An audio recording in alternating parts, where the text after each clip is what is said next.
The ancient history of destiny starts not with humanity, and not with Earth. The records from this time supposedly date back millions of years with a record of histories and ceremony kept by the Hive, known only as the Books of Sorrow. The veracity of these accounts is sometimes thrown into question, with one of the Hive gods even scrawling in its pages that they are full of lies.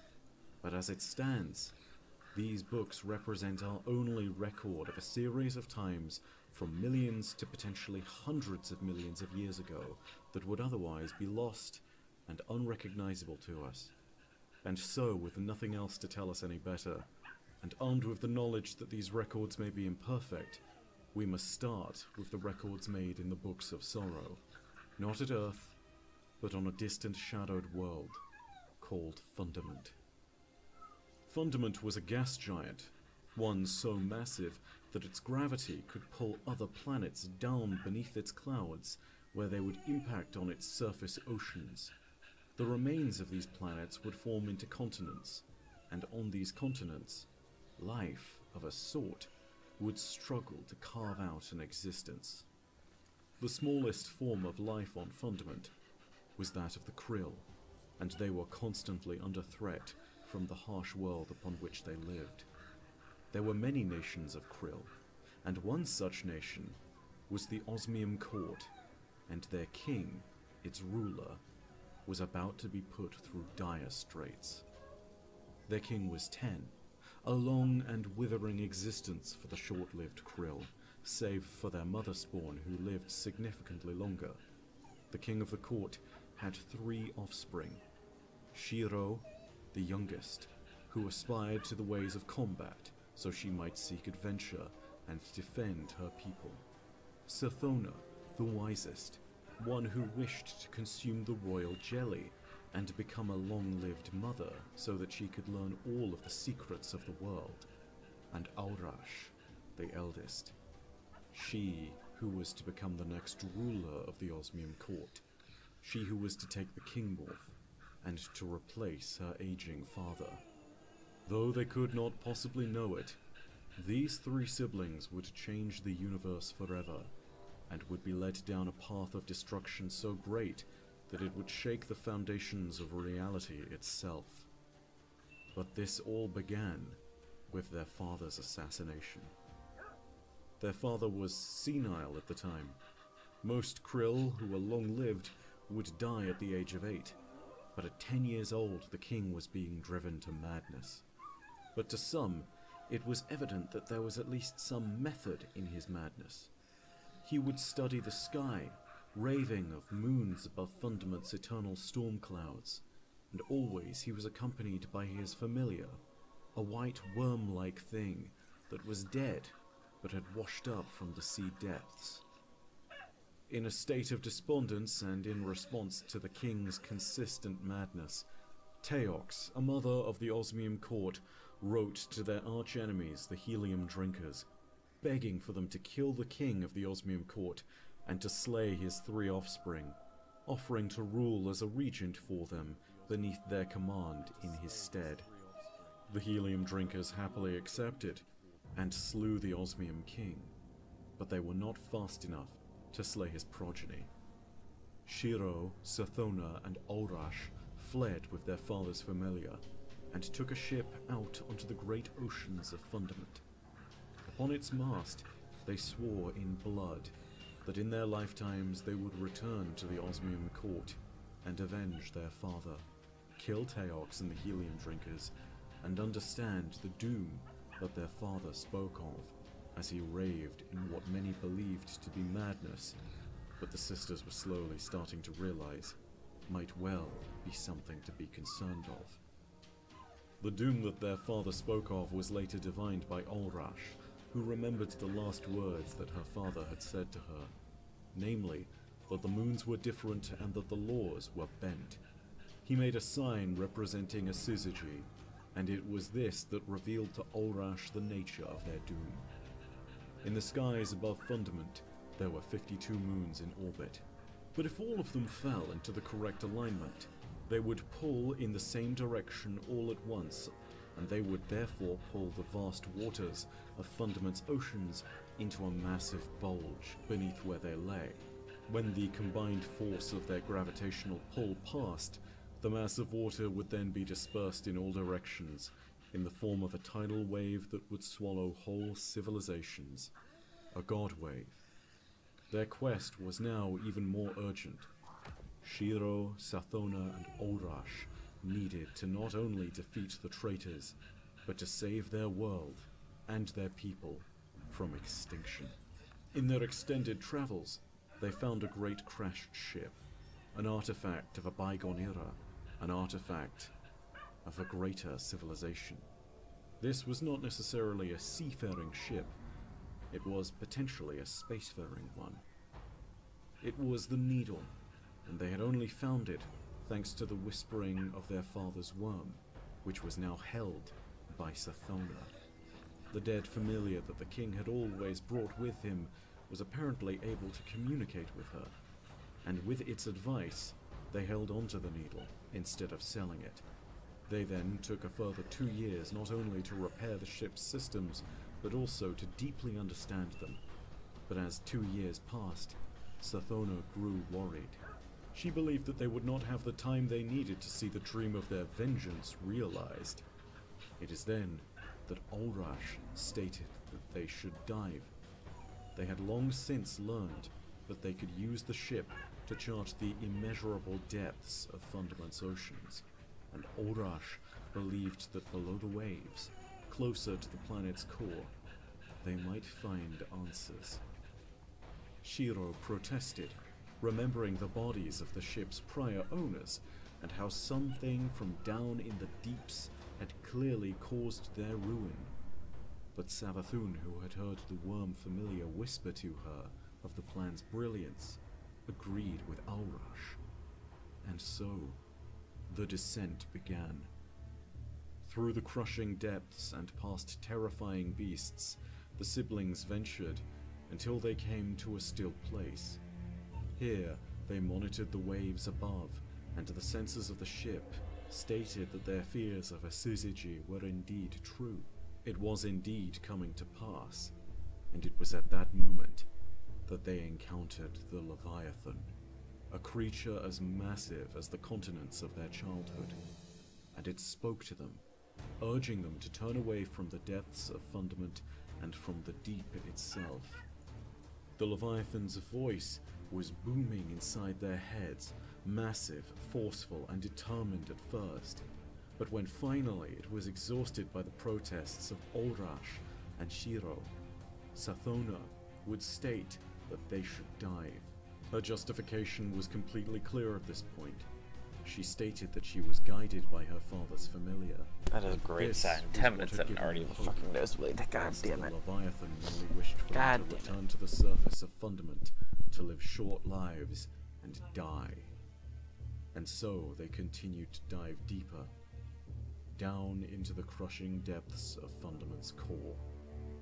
And down in those depths, Aurash found herself standing unprotected on the hull of the ship. But in spite of the immense pressure and heat, she was unharmed. Before her there were 5 massive creatures. They were the worm gods. Yul the honest worm, Zol the will of thousands, the ever hunger, Ayr the keeper of order, and Aka the one of secrets. Ancient creatures that served the deep, or as we now know it, the darkness. Yul offered Orash and her sisters a bargain, and told them that the worm gods had been trapped in Fundament's core for eons by the Leviathan. Their bargain was simple. They would be granted immortal life by consuming the children of the worm gods, but they had to always obey their nature as beings. Shiro would be perpetually attempting to test her strength, Sathona her cunning, and Aurash her knowledge of the universe and her explorations of it. The sisters accepted the bargain and took the worm god's larvae back to the surface once they had all chosen new morphs and new names. Shiro, Sathona, and Orash ceased to be, and with that, The birth of the ascendant hive gods Shiva-Arath, Savathun, and Ulrix was complete, with Shiva-Arath taking up the Night Morph, Savathun taking up the Mother Morph, and Ulrix the King Morph. They rose again to the surface of Fundament, feeding the worm god's children to any krill that would follow them, and killing the rest. The war they brought to the surface eventually engulfed all of Fundament, with the survivors falling back to Kahan Atoll. The worm gods eventually rose to the surface with them, and escaped Fundament with the forces of the Sisters. They pursued Teox, the sterile mother who had betrayed the Osmium dynasty to one of Fundament's icy moons. On that moon, the worm gods discovered that there was another race inhabiting it, known as the Ammonite, and that there was also a 53rd moon hanging above its orbit, although technically this was not a moon at all. It was a divine presence of the deep's polar opposite. It was a presence of the sky, or the light as we better know it.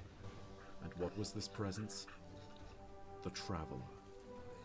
The Krill and the Worm Gods undertook a campaign of annihilation against the Ammonite, Teox and the Traveler, and whilst Teox would escape during the campaign, the siblings of the Osmium dynasty, especially Ulrix, learned of the ways of the sword logic and embraced a dark power, making them even more terrifying and giving Teox good reason to flee.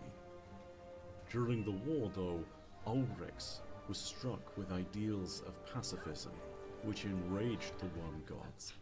They believed in the ideals of the sword logic, that life should be tested against life, that only the strong should remain. The worm that Ulrix had consumed in the depths of Fundament yearned for war, and eventually, this hunger was starting to gnaw at his soul, and led him back into the fray. But even after this, he still offered to parley with the Ammonite on neutral ground. It was then that the worm gods demanded Savathun teach him, and teach him she did. She betrayed Ulrix. She killed him. But Ulrix did not die. Instead, he awoke in his throne world, a part of the Ascendant Realms, an alternate dimension where the Hive Ascendants go when they die. It is only in this Ascendant Realm that he could truly be killed. And whilst Ulrix was recovering, Savathun went to the neutral ground and poisoned it, killing the representatives of the Ammonite that were meant to meet at the point to parley for peace.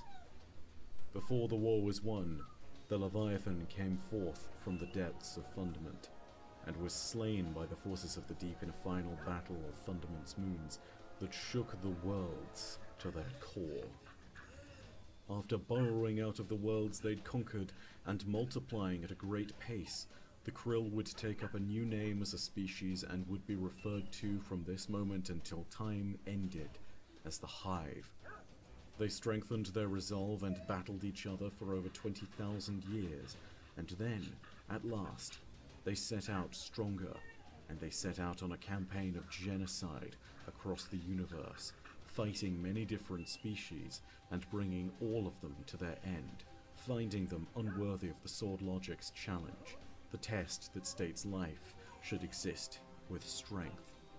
However, they encountered a problem, as Ulrix discovered that the more they fought, the more the hunger of their worms expanded, and so they faced the threat that they would not be able to satisfy their worms' insatiable hunger.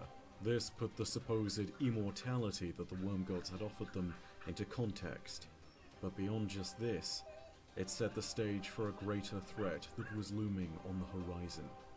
An alien empire known as the Ecumene came to face the power of the siblings. They had diverted all their resources into a campaign of utter annihilation against the Hive, responding with overwhelming force whenever Ulrix, Savathun, or Shiva-Arath appeared. They knew exactly how to defeat the Hive, and this was no coincidence, because they were being guided in that method of destruction by Teox, the traitor mother. Eventually, the siblings were beaten back so much that they were left with no strength to go on fighting. They gathered in Ulrich's throne world and assessed their options.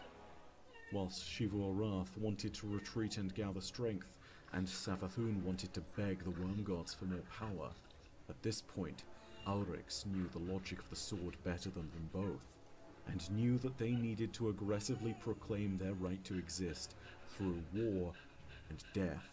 As this truth was affirmed, a plan of action was devised. In this plan, Ulrich slew his two sisters, and by the sword logic, became more powerful by proving his might over them. With their true deaths under his wing, Ulrich went to Akka, the worm god of secrets, and told him that he wished to receive the secrets of the deep. When Akka said he gave no secrets, Ulrich rebuffed the worm god and stated that giving was for the sky, and that he had to take what he wanted, even if it meant killing Akka, even though Akka was his god. And so Oryx slew Akka the worm god, and from his ruin he pulled the secret of communing with the deep. He recorded that secret on a series of tablets known as the Tablets of Ruin, and hung them about his waist.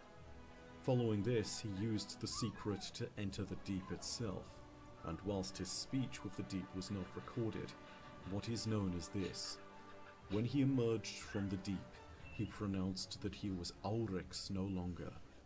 Instead, he was Oryx, the Taken King, and that he had the power to take life and make it his own.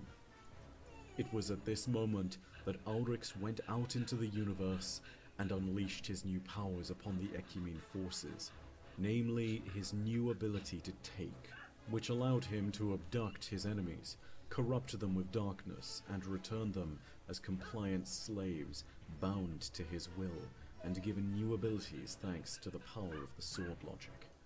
It was too much for the Ecumene, and eventually they were pushed back and slaughtered. It is here that Oryx enacted two peculiar hive resurrections. In spite of their deaths being true, both Xivu-Arath and Savathun were returned to life, each of them respectively summoned back with war and trickery. The Ecumene were eradicated so completely after this that only in the Books of Sorrow and in the mind of Teox, who yet again had evaded their capture, were they even remembered. All note of them, all memory, all trace was wiped from the universe. Following this, Oryx would have moments and time to commune with the darkness, thanks to the rituals recorded on the Tablets of Ruin, and the darkness would show him terrible dreamlike hallucinations, replicating his childhood and teaching him to be yet more brutal, to embrace the sword logic even further. Oryx also learned that Xivu-Arath and Savathun were at this moment conspiring to leave him stranded on his expedition into the deep. Despite this, he was brought back, and when he was brought back, he endeavored to bring sons and daughters into this world so that he might love and kill them, so that all would be empowered and strengthened. The first of these children was Crota, the Eater of Hope, whose strength was unparalleled and who would one day rise to be one of the greatest champions of the Hive. The second was Nokris, who was feeble in strength but strong in mind, more of a wizard than a knight, unlike his demon brother. The third and fourth of his children came from a single larvae, cleft in two by Nokris was a Oryx's fucking great sword Willbreaker. son of Oryx? The larvae became the twin daughters of Oryx, the Death Singers Uranuk, the Weaver, and Ur-Halak, The Unweaver. the Unraveler. Oryx's children accomplished many great deeds, and their stories were numerous. From the creation of the Death Song to the destruction of whole axioms of the universe, Oryx's daughters, in particular, were highly accomplished. One day, they were cutting a wound in reality, and were proceeding to die inside it. When Oryx inquired as to why, they stated that they would seek to create an oversoul as a way of both hiding their deaths, as well as creating a death impulse capable of defending their throne worlds if needs be. Oryx told Crota that he should observe his sisters and try to learn cunning from them. And so, Crota too decided that he should experiment with a wound in reality.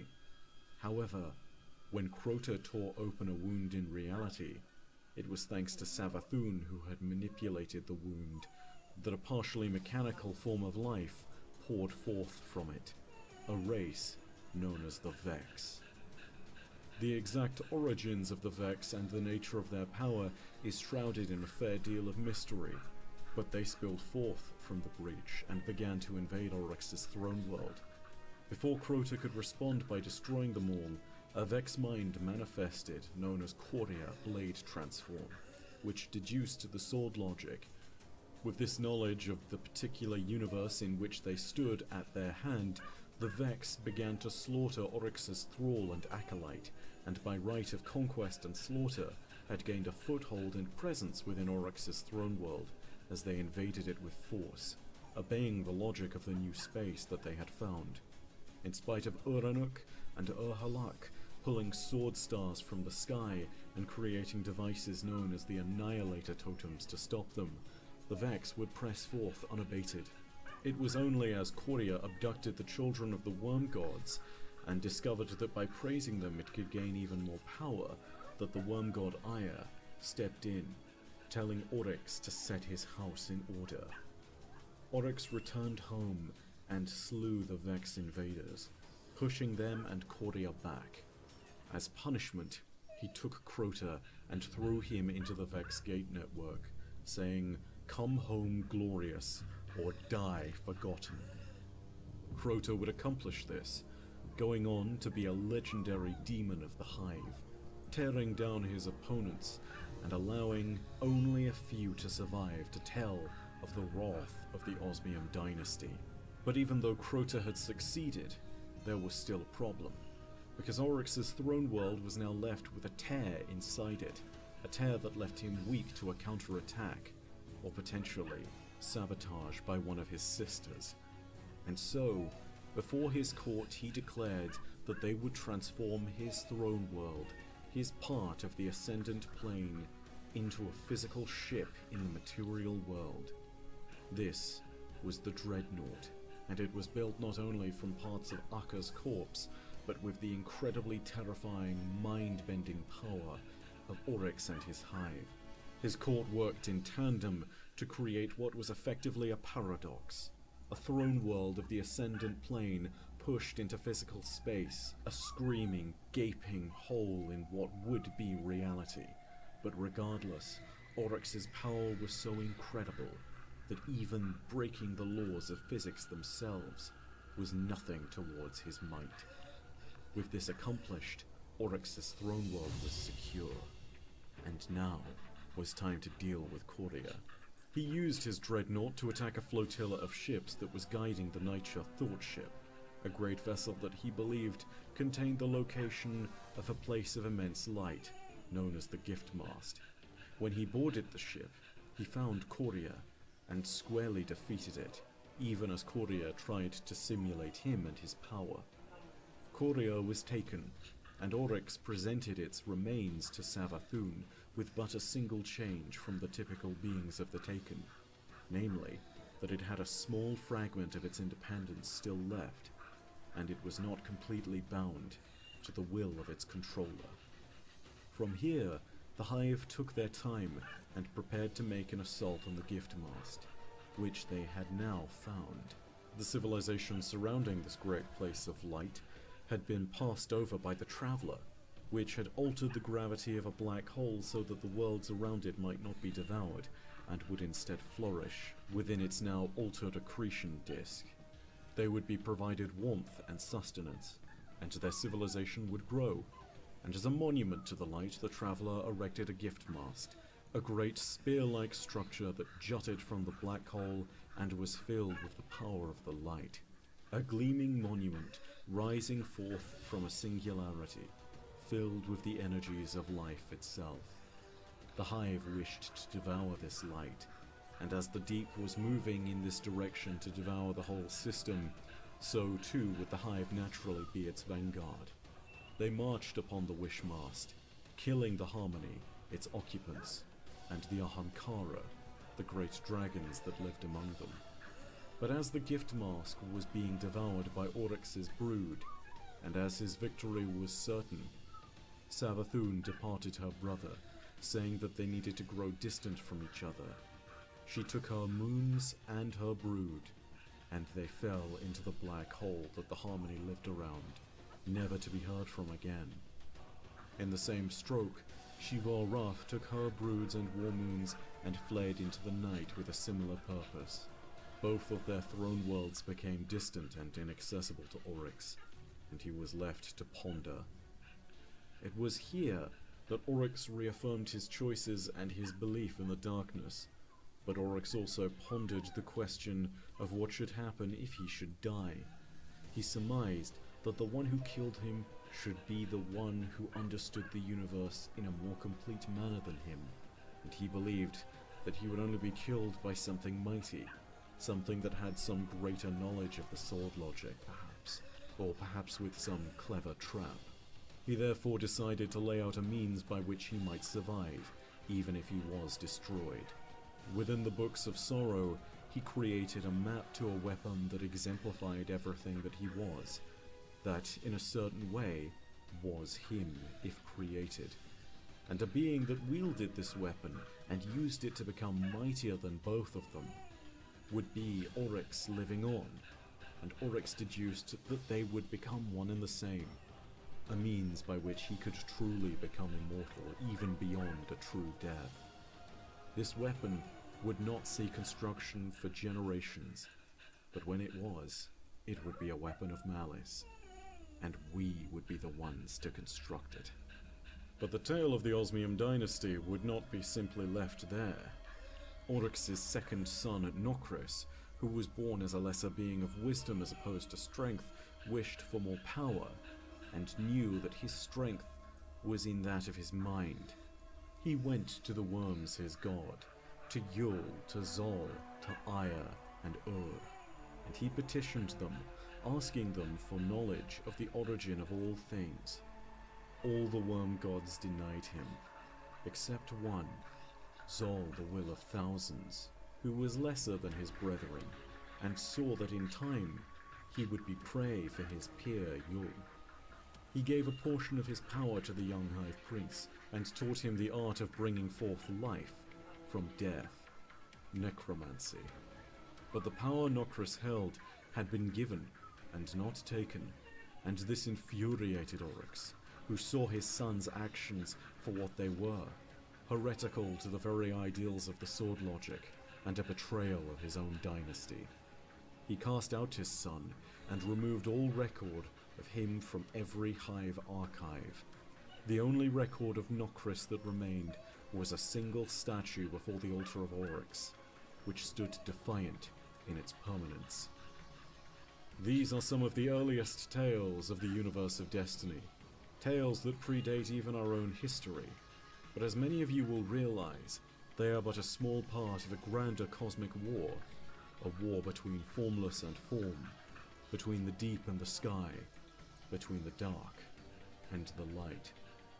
The Traveler, the divine presence of the sky, would continue onwards, evading the Hive and the darkness, seeking out the call of worlds with the potential to receive its light, for those with meaning in their roar. And thus the Traveler would make its way to the Elixni, but they would suffer much the same fate as the Harmony and the Ammonite and the Ecumene, and they would suffer at the hands of the darkness and the Hive. Their entire system was destroyed in an event remembered only to the Elixni as the Whirlwind, where they were left to make a great exodus and abandon their home, following whatever trace of the Traveler they could. The Great Machine, as they would come to call it, would however find a new place to set its roots. As the Elixni transformed their once noble society into a more barbaric and tribal one, the Traveler had begun to take root above a system and a planet far, far away. The name of the planet was Mars, the name of the system was Sol, and the year in the human Gregorian calendar was that of 2014. And in this year, it found us.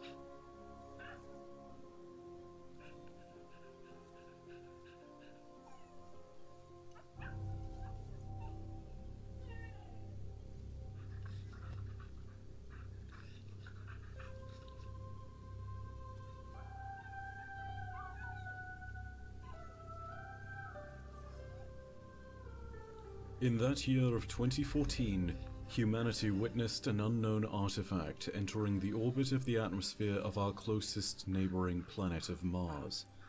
It was clear for all to see. Humanity was no longer alone in the universe.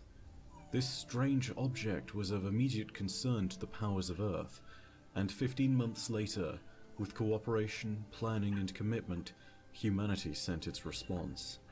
The combined powers of the People's Republic of China, Russian Federation, and United States of America led to the creation of the most famous space voyage known in human history, the voyage that would come to be known as Ares 1. And so it was that one taikonaut, one cosmonaut, and one astronaut, Chow, Mielova, and Hardy, all set out on a journey that would change history. Mars, of course, is a planet with little to no atmosphere, and yet, when the Ares 1 craft touched down, it did so in the middle of a storm, the breath of God as the wind buffeted them back and forth before landing. This was not some strange coincidence. This was the work of the artifact. And as they took their gear and trekked across the Martian surface, they could start to see the artifact come into view over the horizon. As they crested the ridge ahead of them, they saw it completely for the first time. It was at this moment that the first Martian rains began to pour, and the actions of the object were made clear. It was terraforming Mars. And something else became clear as well. This alien presence was not some conqueror or some terrible invader, but was instead benevolent. They called it the Traveler, and its arrival in Seoul would change humanity forever. This would be known as the start of our Golden Age. The Traveler's divine presence would be a boon to our system, and under the radiance of its light, Seoul, Earth, and humanity would blossom. The planets and moons of the system were terraformed, with worlds like Mars and Venus becoming habitable planets with diverse ecosystems of life and repositories of resources. The moon became the way station for all of the system, sending resources from Earth to far-off colonies on the methane oceans of Titan or the garden world of Mercury. But perhaps the most profound change of them all was the people of Earth themselves. Human lifespans tripled, and the fundamental ethos of our society changed and evolved. Not only were we more intelligent and longer lived as a species, but we also put that knowledge to use instead of squandering it. We cured a myriad of diseases that had haunted us, put study into any number of emerging scientific and philosophical fields, and we extinguished the old hatreds of mankind's past forever. Humanity created vast monuments throughout the solar system as the Traveler worked to seed it for us. From the great Martian city of Freehold to the new Pacifica arcology of Titan, from the solar research stations of Mercury to the Ishtar Academy on Venus. Humanity began to flourish in every place imaginable in the system. Beyond merely the places we laid claim to, there were the remarkable accomplishments we attained in this time, with the great minds of the Clovis Bray Corporation and others like them leading the way and bringing forth some of humanity's greatest inventions. The rise of one of these was most notorious and important of all, the war mind, Rasputin, a supercomputer tasked with the mandate of defending humanity from extrasolar threats or sky shock alerts. Rasputin was an intelligence of such immense might that it was capable of predicting and calculating threats before having even encountered them, and of devising a solution to them so that they might never threaten humanity even if they did enter the system. Rasputin was armed with a vast defensive array of weapons and doomsday devices that could scorch black the skies of 1,000 worlds in the name of humanity's defense, should the need arise. But this wasn't the only great invention of Clovis Bray. They also created many incredible technologies, such as the intelligent nanotechnology known as SIVA, which could be commanded to construct anything imaginable. This made it a particularly valuable technology to those colonists who were heading outward to the stars, as it could be spontaneously used to create anything from a prefabricated shelter to an oxygen rebreather, if given the correct direction. Furthermore, when relic iron, a mysterious new material, was studied on Mars, the Clovis Bray Corporation discovered an entirely new state of matter, where data was completely free from the restraints of physical matter. This state was known as engram, and it allowed any idea imaginable to be stored. And of course, there were the Exos, a project of Clovis Bray that allowed humans to transplant their consciousness into a mechanical body and live on past the point of normal human life expectancies. However, there are hints in the programming and the past lives of Exos still alive today that give us an idea that they may have been more violent in nature. The Exos dream of a place where they were born, the Deep Stone Crypt, and whilst some of them go there and walk peacefully through a field of golden millet, most of them dream of almost endless battle to reach the tower where they were born. But this is not to say that Clovis Bray was not the only one researching remarkable technologies for humanity or making incredible discoveries throughout the system. The researchers of the Ishtar Academy on Venus at this time discovered the ruins of an ancient civilization on Venus that predated humanity by billions of years. These were the Vex, and the ruins they discovered were those of the Vault of Glass and the Infinite Steps.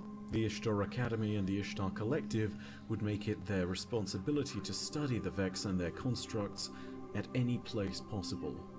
As our golden age magnified our glory, humanity's greatness shone like a beacon in the night, illuminating the very stars themselves, and convincing us that our destiny was not to remain on Earth like our ancestors, or to continue their petty wars, but instead was to reach forwards and upwards to the stars, and to grasp the very majesty and grandeur of the universe itself.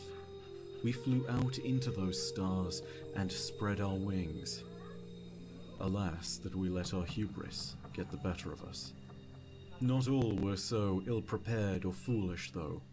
Whilst most sat in complacency beneath the glorious bounty of the traveller, some, such as the three families of the Black Armory, would begin crafting phase technology and weapons so that they might fight back or defend themselves. A noble effort, but tragically, it would not be even close to enough to stop what would come next. As the centuries of the Golden Age passed, the war mind began to detect something far beyond the reaches of the system, something dark and terrible, something that spelled our doom. Rasputin's responsibility was to defend humanity, and to this end, the Exodus program was created, a colonization effort that involved thousands upon thousands of souls, all being loaded onto colony ships and sent outward to the stars. But in spite of this titanic effort by Rasputin and his subminds, such as Malahayati, in spite of the valiant efforts of General Chen Lanshu, in spite of everything that humanity would attempt to accomplish before the end, it would not be enough. As the vessels of the Exodus program began to reach further out towards the edges of the solar system, something terrible and dark swept them back in the other direction. The war mind raised its mighty weapons that were strong enough to shatter the might of stars, and responded to this threat with the full fury of its arsenal. But alas, even this was not enough.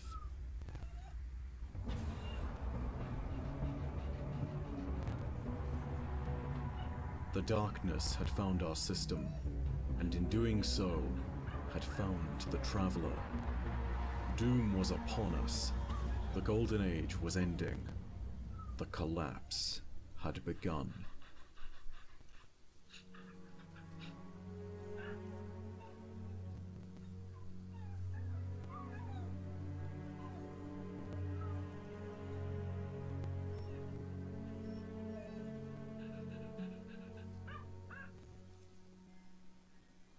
The dark tide that was upon our system brought with it a terrible doom that could not be defeated by the Warmind and its defenses.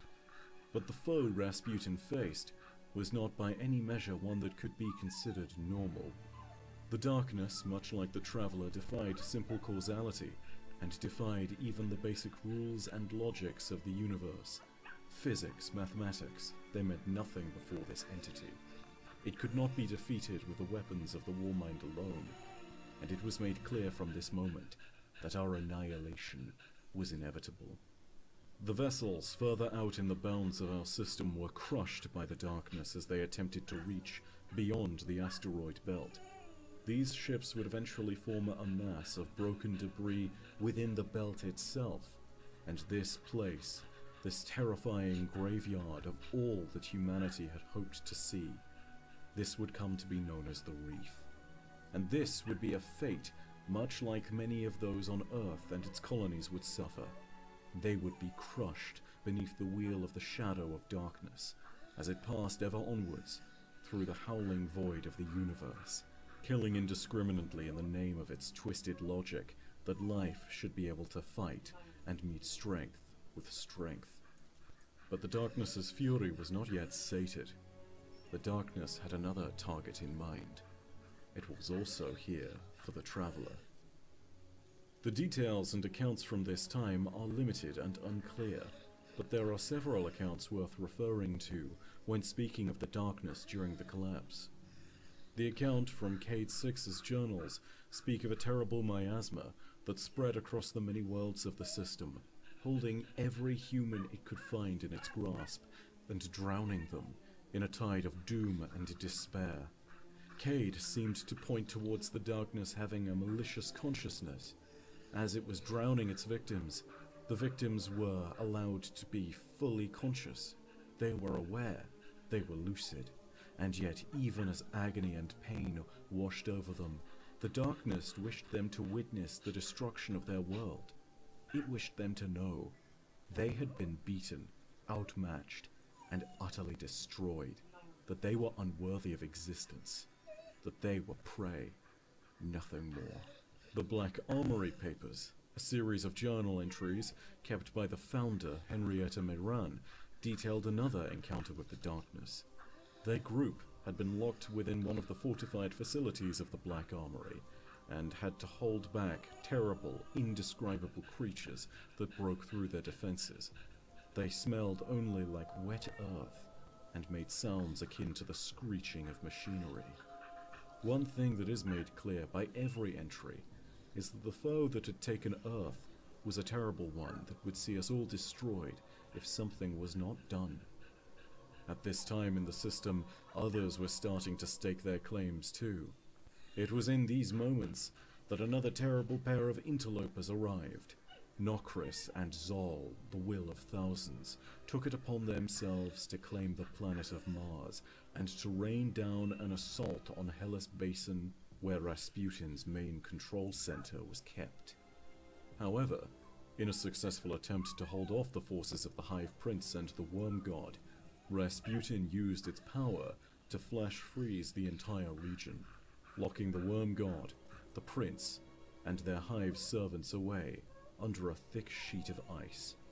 In turn, Rasputin too would also experience a period of dormancy. We would hear nothing from Rasputin's true centralized network for centuries, as only fragments of him remained within the various Warmind bunkers that were still active across Earth and its many territories. What happened next is an event clouded in mystery and uncertainty. Some spread rumors that the Traveler was in the process of fleeing the system, as it had done so many times before.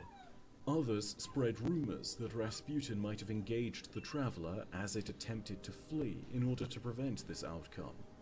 And some merely believed that the Traveler was attempting to find the right spot to stand and fight against the menace that had embroiled itself throughout our system.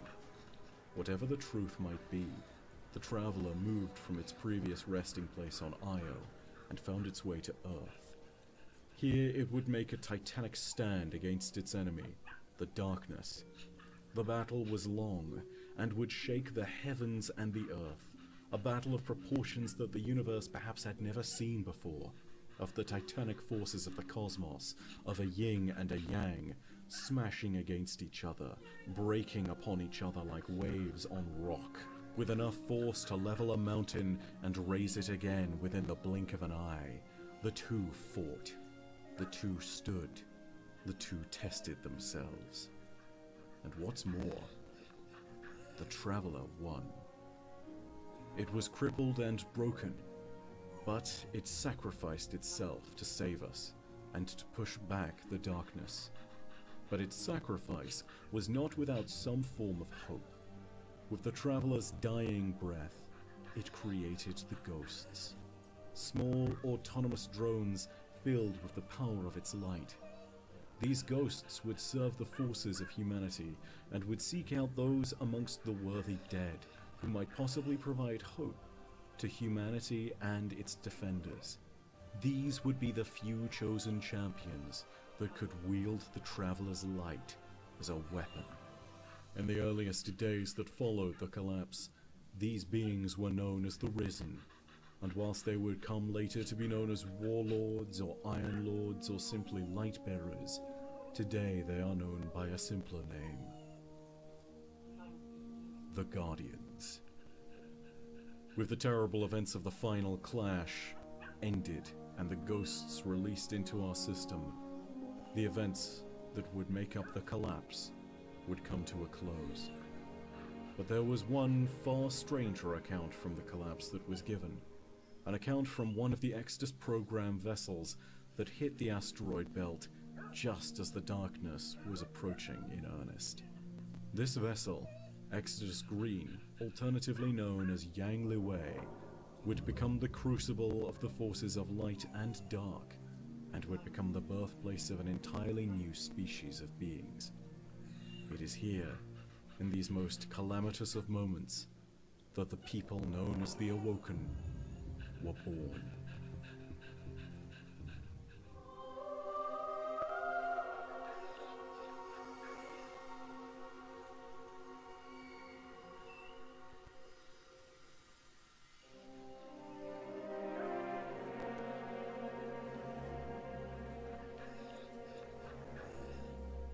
What follows next is another account that is shrouded in mystery, a report of how a new kind of being was brought into our world, one of both the light and the dark, of the deep and the sky. They were known as the Awoken. Their history is recorded in a series of documents, but the most notorious of these is known as the Mara Sena, which talks of the rise of their entire civilization and how they came to join humanity in the struggle that had consumed them. It speaks of a great rift not only at the center of the Awoken soul, but also, in time, within the Awoken people. A people that would be riven by circumstance, choice, and their leaders. The Mara Sena also comes with a warning, namely that in our attempts to grasp its truth, we may in fact mistakenly learn to believe a lie. It is therefore, once again, at this point that I should state that the story of the Awoken's creation is told through a single source, and that the truth of the matter may yet elude us. But with that said, yet again it is our only source of context, and so, as best we know it, this is the history of the Awoken people.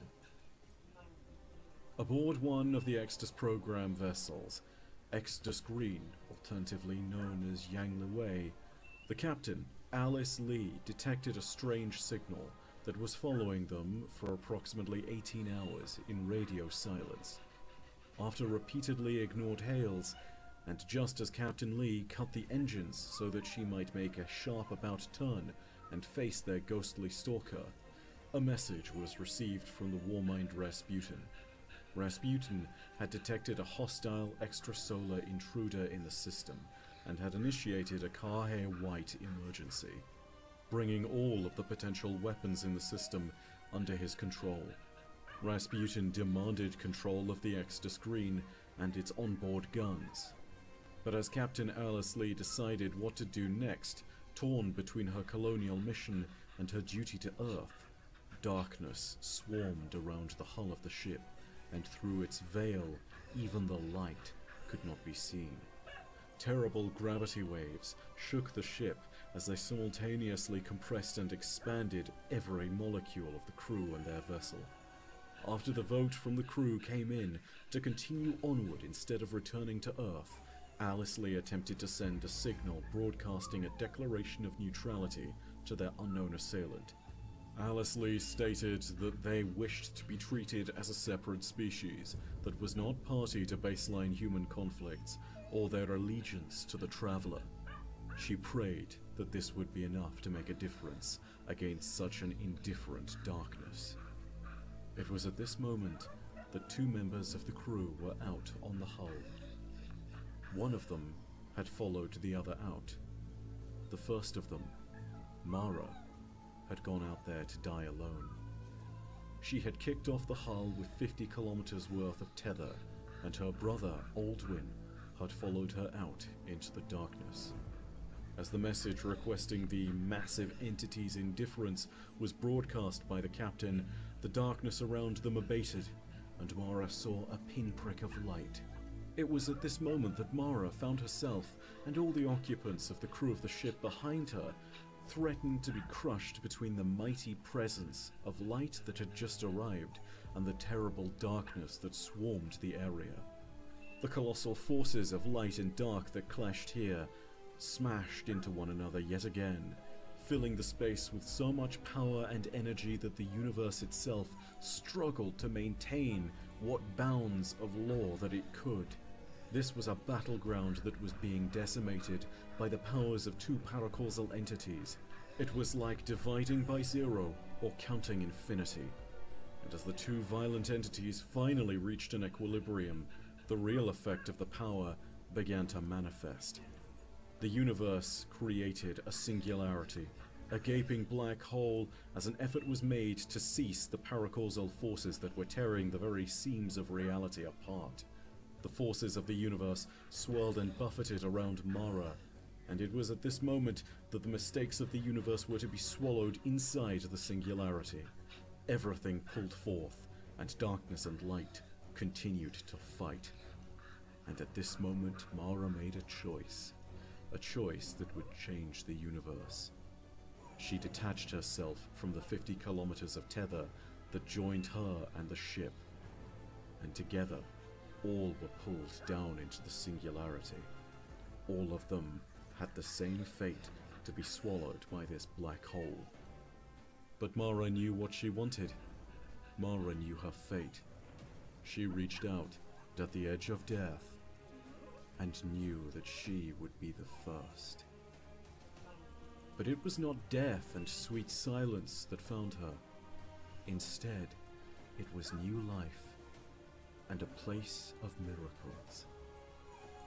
The Awoken records next speak of Captain Alice Lee experiencing a primordial divinity of sorts. As her existence increased in complexity, she developed a small sense of purpose that grew and blossomed until she willed into existence the world that she wished to have found for her people, and in doing so, willed herself into that world as a being not of divine presence, but still of an immortal one. Then she fell to this earth and lived upon it. She believed herself to be the first among the new peoples, and perhaps the only one. But then, lying on a black stone, somewhere near a crashed remnant of the ship, she discovered Mara. As Mara woke, she realized where they were, in a world of incredible bounty within the folded fabric of hidden space-time. They were inside the black hole. Alice Lee inquired why it was Mara that happened to be second. Mara stated that she didn't know. The first lie to be told upon this new world. But Alice Lee believed her, and so they went on to rouse their new people into this new world. And so it was that the crew was roused, and out of the original 40,900 crew members of Yang Lewei, 40,891 awoke, with 9 being unaccounted for. A council was called, and it led the new people to declare certain principles and verdicts. They called themselves the Awoken, and they were immortal. They called their new world within the singularity the Distributory, and they believed that they should never return from where they had been. They created a group of specialists called UTECs to care for the technology of the ship from which they had emerged, and decreed that under careful supervision they would reproduce with wombs of flesh and machine, given that any they added to their number would be immortal too. The population of the new awoken people was greatly imbalanced, with 3 times more women than there were men, and as a result, until more men were born, they were placed under the protection of the women. Above all, some of the most important verdicts created at this council were the 6th, 7th, and 8th, stating respectively that the Awoken should know and love the cosmos, that the Awoken were created from a covenant of light and dark, but that the covenant was complete and no further debt should be paid, and finally, that the Awoken were whole in themselves, existing in balance. It was also at this meeting that a final 9th verdict was declared, which was that unanimously the people would recognize Alice Lee as their queen. And so the Awoken went out and explored their new world, charting its seas, forests, and stars. This was a great time of creation and pioneering for the new people, and whilst Alice Lee declared as her first rule that there would be no secrets amongst the Awoken, even here, in this place of new paradise and prosperity, conflict would brew. The Awoken spread across the face of the Distributory, and took on as many diverse lifestyles as one could imagine, from intrepid hunters to great seafarers to sage scholars. But amongst those people, differences of opinion would dwell, and some would come to doubt their purpose on this world. Some dwelt within the cities and preached the doctrine that revered the 7th verdict, that the Awoken were made from the completed covenant of light and dark, and that their debt was completely paid. They believed wholeheartedly that their place within the universe carried no responsibilities, and there would be no repercussions for their action. But those who dwelt within the country, as many Awoken did, were of the Ecolist belief, who did not believe in the 7th verdict, and saw that the clash of titanic forces that birthed them was still going on. They believed that they owed a cosmic debt, one that would eventually need to be repaid.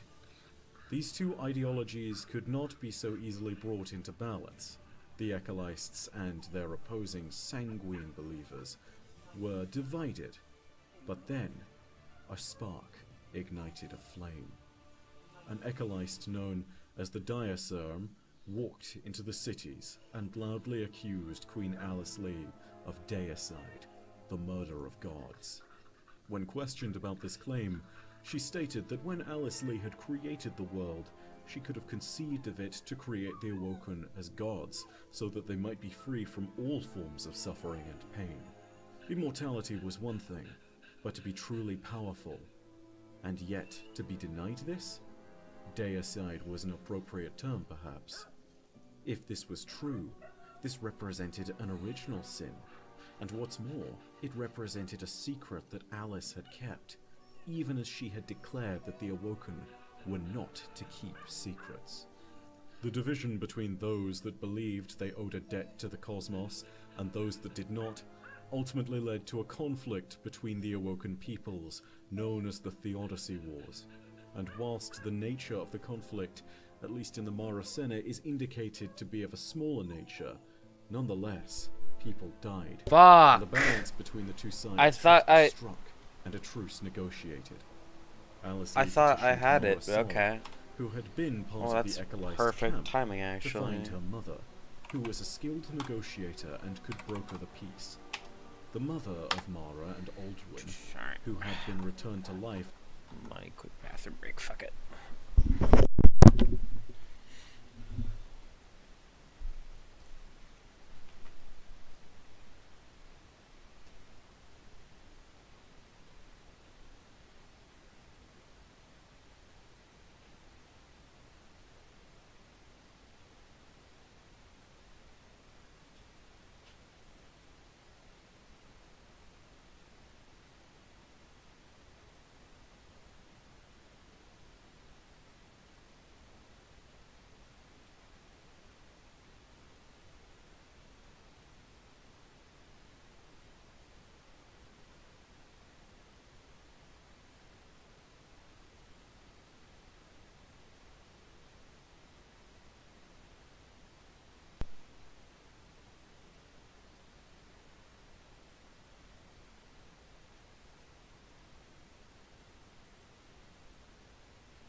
PC's running a little bit hot, but fuck it. As Aldrin saw through Mara's games, however, and saw part of the truth, which was that Mara, not the diacerm, was the source of the Ecolist movement. The diacerm was merely a pawn. This was part of the truth, but not the whole truth. A truth that was known only to Mara for a great deal of time. The monarchy of the Awoken would in time wane in power, and a new group of scholars would come to be the most influential body of rulers. They were known as the Gensum scribes, some of whom still persist in the warlock orders of today. The scribes, who would routinely send Gensum knights on missions to test the reality that they had been studying, knew that Mara and Aldrin were gathering lore and prophecies pointing towards the potential day when the Ecolists would be proven correct, and when the Awoken would need to Asher Mir? The Gensum scribes knew that this could cause another Theodicy war. Okay. And so when a tall, strong warrior lower named Sieur the temperature Ido in here, walked so maybe into the the PC court of runs the cooler. scribes and demanded the knowledge necessary to hunt and kill Mara for her supposed murder of the diacerm, the Gensum scribes obliged, and gave Sieur the knowledge she would need to hunt down Mara. However, a second Awoken queen was rising to prominence in the Awoken monarchy.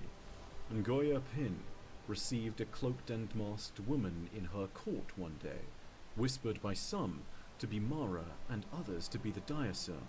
Whatever the case, it mattered not, for after a long time of having the cloaked figure reside within her court, the monarch declared herself a true Ecolist.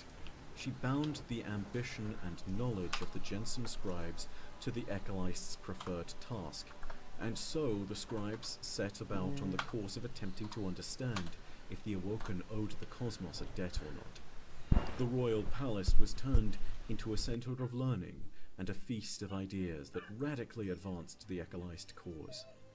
Into this feast strode Sieur Ido, her cloak and longbow at her side. She was looking for the hooded figure. She believed that hooded figure to be Mara, and so she followed her to a laboratory, deducing that this would now be the time to draw her weapon. However, as she was about to kill Mara, she saw her face and was bewitched by her beauty and her grace, and this quelled Sieur's desire to see vengeance for the diacerm that she believed Mara had defeated and killed.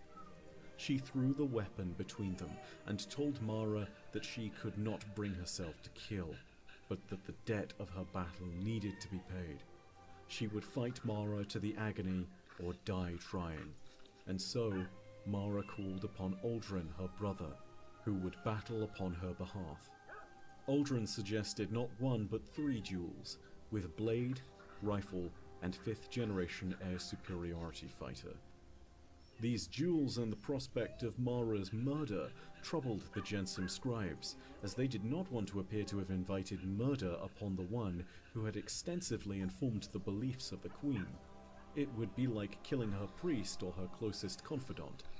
They retreated from the Ecolist mission and from the queen's court, and as the scribes fled the palace in droves, many key contractors in the mission to understand if the Ecolists were correct or not sensed hesitation and withdrew their support too.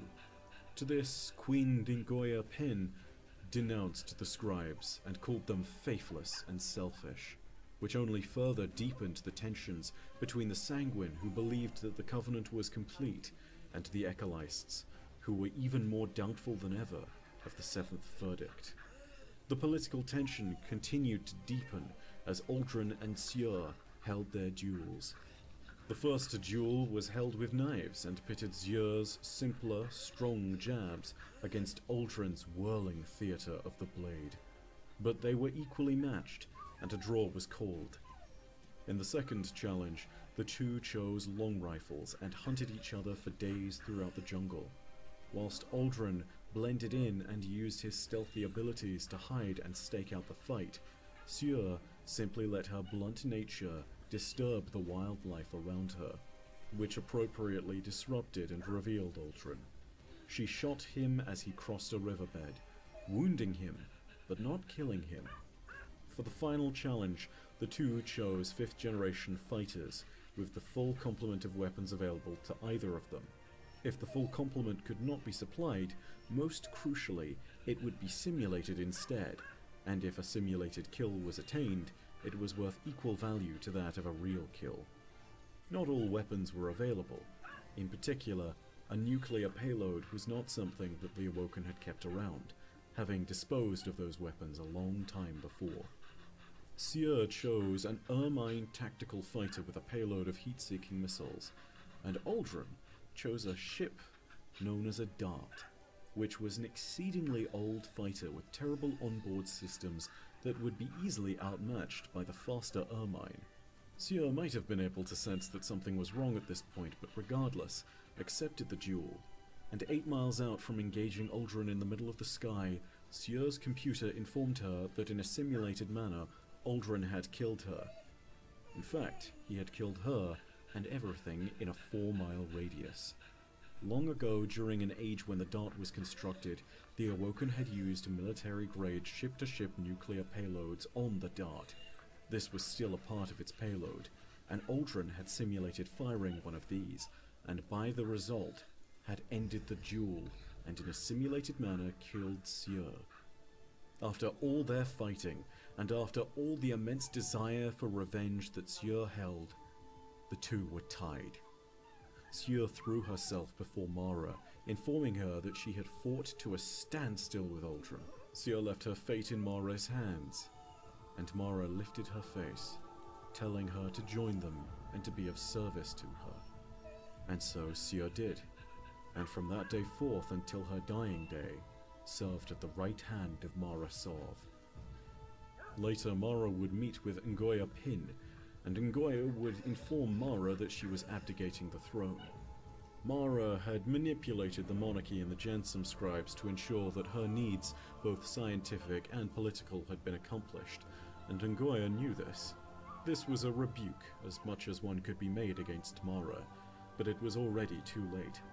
Mara had accomplished her purpose, and was even planning ways to implement the monarch who would supplant Ngoya. After some more time passed, Mara finally put her plan into action.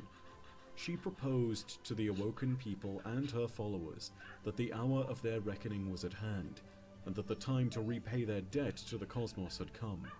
Thousands flocked to Mara's banner, and an expeditionary force was formed, creating the basis for a journey by the Awoken people into space, back through the black hole, back to where they had come from. The expedition was 12.1 billion years in the making, for time was slower within the black hole. When they would emerge, hopefully not much time would have passed at all. Mara had been preparing for this moment, ever since she had been reborn. Before she departed, there were 2 things she had to do. The first was to ask for a boon from the first queen, Alice Lee, and the second was to say goodbye to her mother one last time. The mother who would not be joining Mara on the voyage back to Sol. In spite of all her power, and all her plans and all her manipulations, Mara could not bring her mother with her. She could not convince her to change her ways. Her mother was happy, and did not wish to change her life. And Mara knew no matter how much they argued, she could not be swayed. She tried nonetheless, and their final words were bitter and unresolved. But this was nothing compared to the wrath that Mara would experience at the hands of Alice Lee as they spoke later. When Mara arrived, she endeavored to tell Alice Lee the truth, and for this truth that she would tell, the boon that she would ask of Alice Lee was forgiveness. Alice Lee had long suspected that Mara was behind the Awoken people being so divided, so riven. She believed Mara to be the one who had influenced the Diasum and the Ecolists into creating a society that would always have a discontented few, feeling guilt in their debt to the universe. But she could not possibly imagine the scale and brilliance of Mara's design. Mara told her the terrible truth, that Alice Lee only believed herself to be the first being in existence in the new world of the Distributory. and she only believed herself to be the first, because Mara had desired it to be that way. For it was Mara who had been the first to cross the event horizon that led to the distributory. Mara who had designed the world and all its flaws. Mara who had planted the division in the awoken people. Mara who had been the devil that had invented suffering and invited it into the Garden of Eden that was the distributory. All this so that 12.1 billion years later she could enact the plan that she had set into motion, so that she could take the skeptics and the guilty and lead them back through the singularity to help fight the cosmic war that had birthed them, so that their debt to the cosmos could be repaid. It was this, the creation of suffering within a perfect world, the first sin within the distributory, the manifestation of evil that Mara asked for forgiveness for. Forgiveness was not what she received from Alice Lee. It was only fury. It was time for Mara and the expedition to depart at long last. The Awoken were returning to the place of their true birth. Before they left the world of the distributory, there was an alert. Retribution of some form had come for them. Missiles from the surface of the distributory's planet were being launched, and Mara initiated an emergency launch back through the singularity. Despite the slew of missiles damaging some of the ships, the crews made it mostly unharmed. But Mara was unable to send a final message to her mother, and so she would never know any more from the woman that had raised her. But now was not the time for sorrow. Now Mara needed resolve. She returned through the singularity and emerged back in Sol. On the other side, they were greeted by a system in ruin. The collapse had taken its toll, and Sol was mostly unrecognizable. The once mighty domain of humanity was left shattered and lawless, left in squalor, and without hope of salvation or nobility. Whether Mara and the Awoken owed the debt to the cosmos was a subject of debate that one could potentially hold for 12.1 billion years, but the reality before them demanded a response now. Humanity was on its last legs, and undoubtedly the Awoken could help. Initially, they settled within the asteroid belt, around a massive string of ships, broken but tethered together near Vesta. This was a closeness that originally had kept them alive, and in the end, this was something that would serve the new life of the Awoken. This would now be their new domain, the Reef. As they settled, Keldawaj and the other Uteks who accompanied them, now known as Tekkens, divined that some kind of magic had followed them through, and that the Awoken were giving off a strange series of effects, best described as magic. They defied the powers of the universe, mathematics, gravity, just in the same way that darkness and light did, but tied to neither. Some Awoken were capable of this acausal effect and others were not, but the effect was strongest around Mara. The Awoken would then also endure a series of attacks by the Elixni, who had succeeded in following the Traveler from their system of origin all the way to its final resting place in Sol. The Awoken fought them back when they attacked. Mara and Aldrin and Zure led the charge every time. Zure's might, Aldrin's speed, and Mara's raw power delivered the Awoken to victory. It was around this time, however, that Mara would also be petitioned by the Awoken for the right to leave the fleet of ships in the Reef and to immediately aid the remnants of humanity. Mara's plan involved them building up a base of power in secret so they could better understand the system before them. The Awoken who wished to leave immediately, however, grew tired of this, and after one craft made a break for it, Mara's own wish was that the Awoken should be given a choice. In all fairness, she had no other options. Mara stated that they were given one chance, and that if they chose to leave, they would not be permitted to return. And so the once riven Awoken were riven again, and those that departed for the worlds of humanity would be of great assistance, but they would no longer be known as the Reef-born Awoken. they would be known as the Earthborn Awoken. Thus, a great people was sundered twice. The Earthborn Awoken that went out into the system were greeted by horrors present to the collapse and the following age of darkness that came with it. They would help to rebuild, but there was no longer a system in which they could see humanity flourishing immediately. The Golden Age was gone, and when the Awoken had returned, humanity had spun into a new age of existence. A dark age, when all but the faintest of hopes had been snuffed out.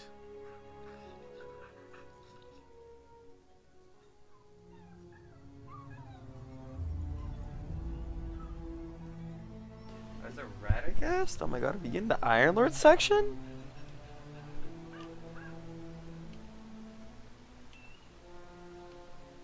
At the end of the collapse, and the start I'll probably of finish new this video and dark then age stop, of so I got 2 humanity, more fucking the hours. world was left in utter chaos.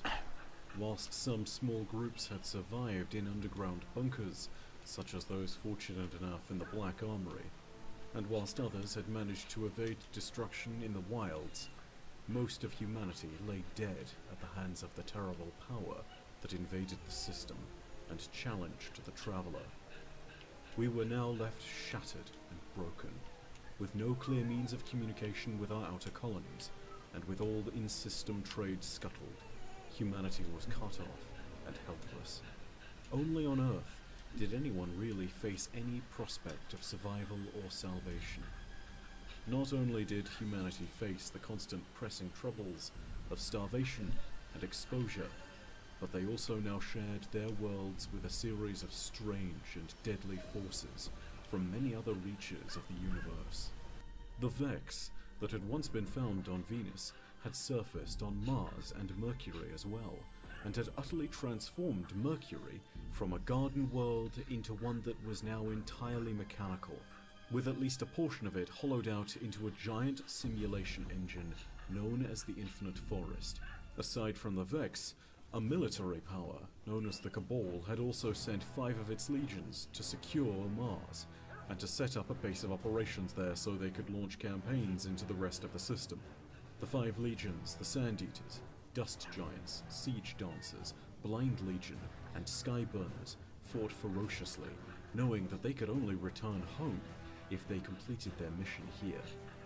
Whilst on Mars, they also began to contest the Vex for ownership of the world, but the Vex defended in great numbers, defending almost more fiercely than they did at any other place. The Elixni had also followed the Traveler into Sol, and were now known as the Fallen by the facets of humanity that encountered them, and they spread throughout the system from the Jovian moons to Venus to Earth, with several major houses such as the House of Devils and House of Winter laying claims to vast tracts of land within the territories that were once humanity's. Earth's Cosmodrome in particular was a point of great infestation. And finally, arrived the vanguard of Oryx's hive, with the hidden swarm, Blood of Oryx and Spawn of Crota, all taking root within Luna. They dug deep into our moon and prepared for yet another one of their grand conquests, creating a shadowy, subterranean fortress known as the Hellmouth, in the region formerly known as the Ocean of Storms. This would burrow so deep into the core of the moon that no light could reach its deepest recesses. These alien forces would help to set the world into chaos, and in the Dark Age, almost nobody could consider themselves to be safe from the conflict that had engulfed all the worlds of humanity. It was at this time that the first of the Lightbearers began to rise. Shout and out to stake their claim FRD. in the world around them. Good soundtrack. These earliest Guardians were not truly Guardians. They were tyrants who saw their newfound immortality as a tool to be abused, as well as their light. There was no duty for them, and all they sought to do was to wage war for whatever they could get their hands on. Many of them would acquire valuable weapons and assets throughout the system, and for a time, humanity's only source of hope would instead be a source of tyranny. But that is not to say that all of the risen Lightbearers were conquerors or villains. Amongst their number rose an order of men and women who would be amongst the first to hold to the true duty of the Risen, to protect humanity, and to serve the light. These would be the warriors of legend who challenged and eventually defeated the warlords of Earth. They were known as Iron Lords, and the first four amongst their number swore on the day of their founding that they would be protectors and guardians of the people. Saladin, Radagast. And so, Radagast, Perun, Yolda, and Saladin represented some of the first true saviors of humanity. However, defending humanity was not an easy task. Much of them had been disconnected and were lost, broken in the terrible calamity that was the collapse. But as we always have, we survived and collected together. Sometimes into small towns, such as those most fabled places of Palamon or Coyote, who planted their flags and endeavored to make a living off of what remained of the system's bounty.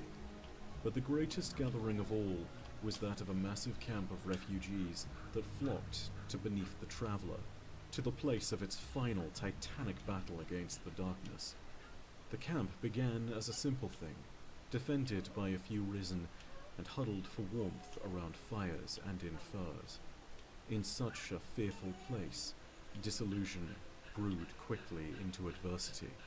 Rudimentary factions began to rise with differing outlooks on the best way to control and run this would-be camp. These factions grew until eventually Risen enforcers backed them on either side, and with them involved, conflict eventually broke out in the form of what would be known as the Faction Wars, with some among the Risen, however, seeking to end the violence. It was in this moment that the Fallen attacked the camp. The factions were broken, but the Risen, who had backed them on either side of the divide, all united and collapsed upon the Fallen with terrible power. The Fallen were repelled, and the new factions were left broken. However, this was a lesson, and the Guardians sought to see that this could never happen again, for this was truly the first point at which they could be called Guardians. For after all, had they not simply accomplished their duty to defend humanity against the invaders of the system? From this conflict, a new system of governance was born. It would be impossible to stop the factions from existing, and so the Consensus was created, as well as the Vanguard. The Consensus was a council of both the Vanguard and many represented factions, all of which would be able to submit proposals to the Speaker, a leader of sorts who had arisen with the supposed ability to speak to the Traveler. The Vanguard was something entirely different, though. The Vanguard was a part of the Consensus, but they were a council of 3 Guardians, one from each discipline: Hunter, Titan, and Warlock. With them, the Guardians would be represented, and with them, they would be officially classified. And so at last, laws were passed and enacted, and a government with clear authority in hand was born. With it, the turmoil of the people began to cease, and what was once a small camp of refugees beneath the Traveler began to grow and blossom, first into a settlement, and then into a bastion. The final bastion beneath our broken god. They would call it the Last City. But this Lost City would not stand without challenges or foes to make them. The most persistent threat was ever that of the Fallen, with their lightning-fast raiding parties and their unwavering ferocity. Though the offensives would start as small acts of piracy, they would eventually grow into a perpetual siege that would be as defining a characteristic of life within the city as the very air they breathed. The siege in itself, and the very notion of the Fallen continually attacking the city's walls, was nicknamed the 100-Year Siege, for it seemingly never ended. However, to counteract this perpetual threat, the Titans of the city came up with a solution in the form of a series of walls that encompassed the city. As the walls were built, great defensive installations were placed along their length, including 8 towers, of which now none remain. It was the hope that such a great deterrent, bristling with both the light-bringing guardians and the death-bringing emplacements of guns, would be enough to keep the citizens of the last city safe from the Fallen. However, the problem was not one that could be solved by high walls and terrifying fortifications, for the Fallen were driven not just by anger, but by a desperate faith. Their true prize was not the eradication of the city or its inhabitants, but the reclamation of the Great Machine, or as we know it, the Traveler.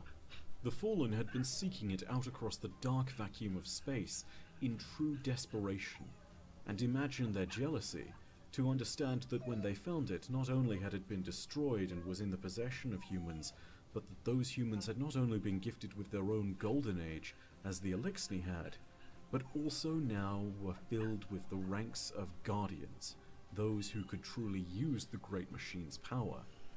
No, such transgressions were intolerable, and this drove the Fallen to the kind of zeal that only madness of the desperate would dare to invite and entertain. It was then that the Fallen of the House of Devils, with its strongholds located predominantly in Europe, Asia Minor, and Old Russia, struck out in a combined attack on the city.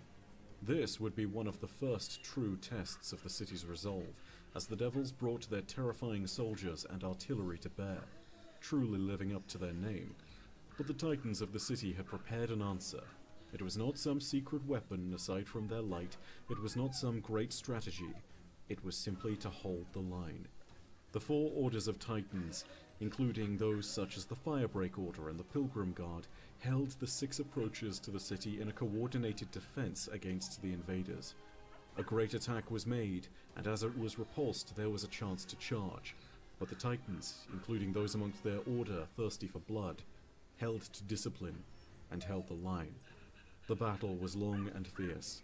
The Fallen outnumbered them to an almost comical extent, but the Guardians had the light on their side, and when fighting together, even when outnumbered and overrun, they were seemingly unstoppable, and the waves of attacking Fallen broke upon them with ease. The Titans that day held back the Fallen on 6 different fronts, and not a single one of those fronts had broken. This would be the first great victory for humanity in the Dark Age, and this would be the first time the city had ever been defended against a truly overwhelming foe. It would be forever remembered as the Battle of the 6 Fronts, and this battle was such a great honor to Titans that it remains represented in their heraldic iconography to this very day. 7 pillars. With Titan hexagonal designs calling back to this and always being divided into 4. But it was not merely Titans that made up the defenses of the city on this day. One of the most prominent sets of heroes that rose also included a warlock by the name of Osiris. The Titan Saint 14 witnessed his incredible skill in battle, seeing that he was almost seemingly in more places than one at any single point in the battle. And it was at this point that Saint 14, who had closely allied himself with the Speaker, recommended that Osiris should be elevated to the Vanguard Warlock position. The relationship of the Speaker and Saint 14 was so close that they referred to each other as father and son, and at Saint's recommendation the Speaker obliged, and Osiris was proclaimed the new Warlock Vanguard. The only dissenting voice of this decision was that of Lysander and the Concordat, a faction that believed Osiris to be a mistake, a misincarnation or a faulty resurrection by a ghost. The victory at 6 fronts marked not only the end of the first great test for humanity, but also marked the beginning of a new age, where hope blossomed once again in earnest. This would be the end of humanity's dark age, where before they had cowered in huddled masses beneath the Traveler and prayed for deliverance. With the Iron Lords, with the Guardians, with the city, that deliverance had come. Now was the time for humanity to stand once more and to begin to fight back. This was to many amongst the number of the Guardians the birth of what would be known as the City Age.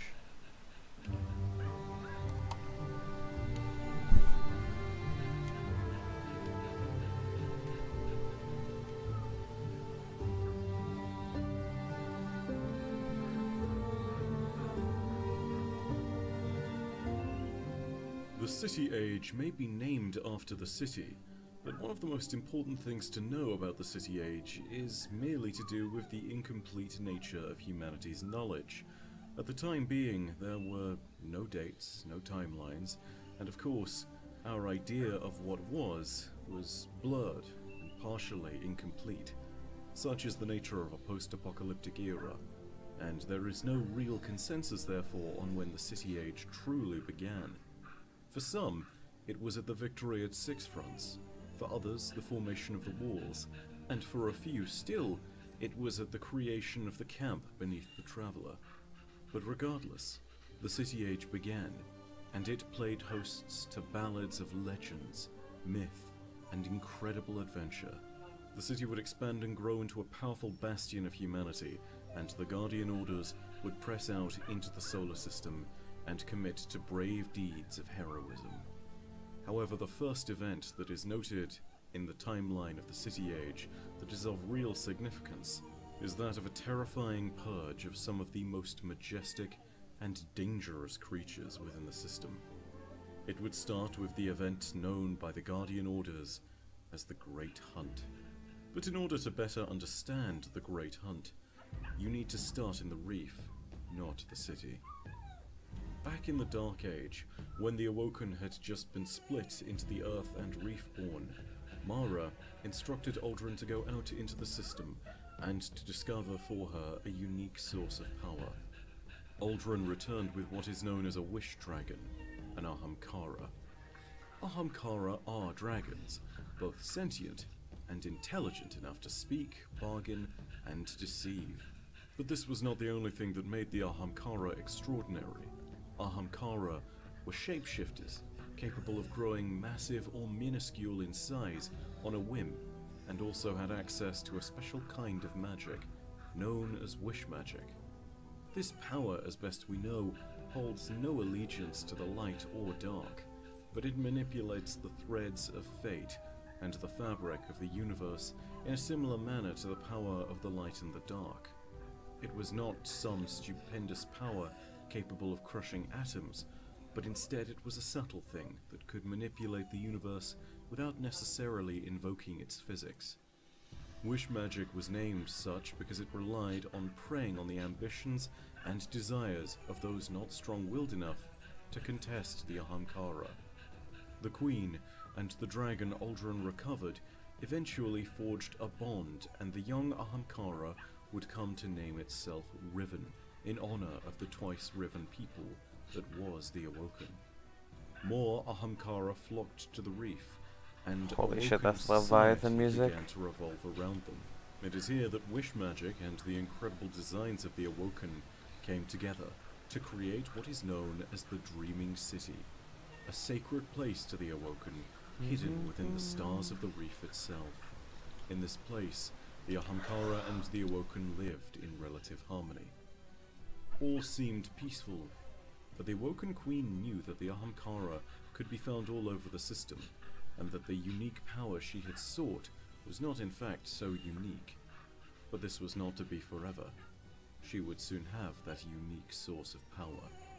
It was at this time that the city also began to encounter the dragons, and at which point they realized the danger that they posed. The bargains struck with the Ahamkara had granted the Guardians great power and wisdom and information that was crucial to their campaigns, but had also always come at a terrible cost. This was the nature of wish magic. For every wish granted, there was a terrible, twisted reality to it, one that would always come at the cost of the Guardian themselves or someone around them. With their presence becoming a threat to the safety of the city itself, it was decreed by the consensus that the beasts should be hunted down and made extinct. And so the Great Hunt began, with the city even quietly petitioning the Awoken monarchy for aid. This aid was granted to them in the forms of weapons to hunt the beasts, although this aid was even secretly made available at the request of Riven. Perhaps Riven was fulfilling Mara's wish for some source of power that the wishes always grant the Ahamkara, or perhaps for some unique advantage. But regardless, many great warriors took up the weapons of the Awoken and the city, and took part in the hunt, or at least the process of it. Many terrible final wishes were made by the beasts and their assailants. Some of the scars of those wishes can still be seen today. Though, as with all things to do with wish magic, there are many details that are unclear, or as of yet, unproven.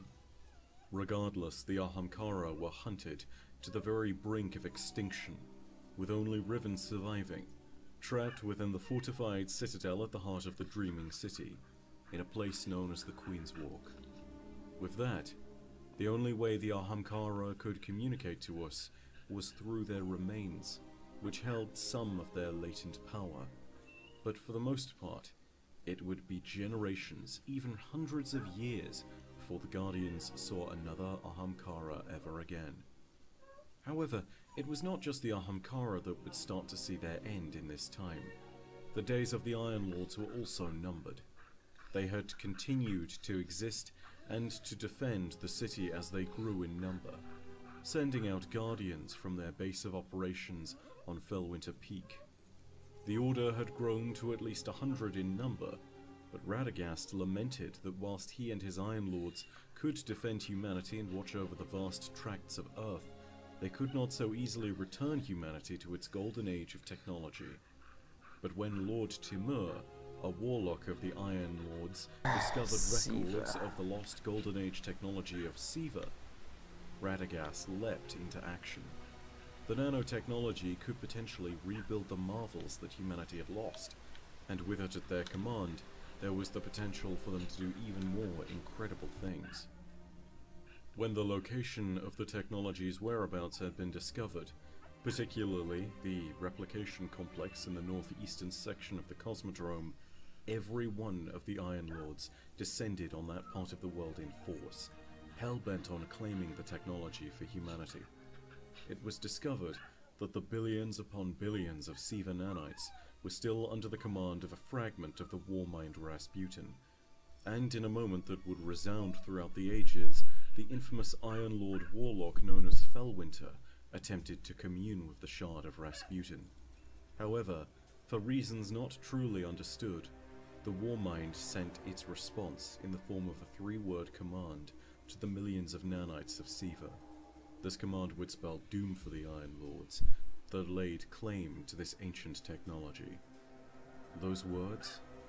Replicate, eliminate, immunize. And so full of fury that only a weapon such as Siva could contain, Siva's nanites were unleashed upon the Iron Lords. The battle was one of terrible proportions, and it was suddenly clear that if Siva was not contained, it was liable to overrun the Cosmodrome, and from there, who knows what it could do. 9 Iron Lords made a push for the replication complex, where the source of the Siva nanites could be found. But after much fierce fighting, it was clear that all hope was lost without great sacrifice. Lady Yolda took it upon herself to seal the replication complex with 7 other Iron Lords and herself inside, whilst also detonating an explosive device that contained the outbreak of Siva. The only Iron Lord to survive the replication complex was Lord Saladin, and the battle outside in the Cosmodrome had seen all the other Iron Lords slaughtered, with the exception of Lady Ephrodite, who went on a path of exile and pacifism from that day onward. The area of the Cosmodrome containing Siva was from this point onwards quarantined, and from that day forth the region would now be known as the Plague Lands, for the mechanical plague that lay dormant beneath its surface. Lord Saladin would wait and watch, holding silent vigil over the place, until the day that he might finally be needed again, to finally bring rest to those Iron Lords that had been lost. Meanwhile, back in the city, trouble was starting to brew. Osiris, the new Warlock Vanguard, was descending into a deep and secluded study of the Vex.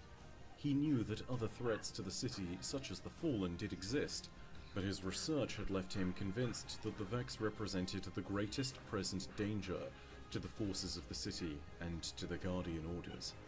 These beliefs brought him into contention with the rest of the consensus, and in particular, the Speaker.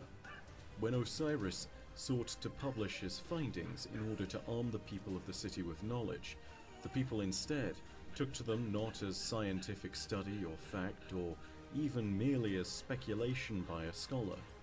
Instead, they took to them as prophecy. Such was the cult of Osiris's personality.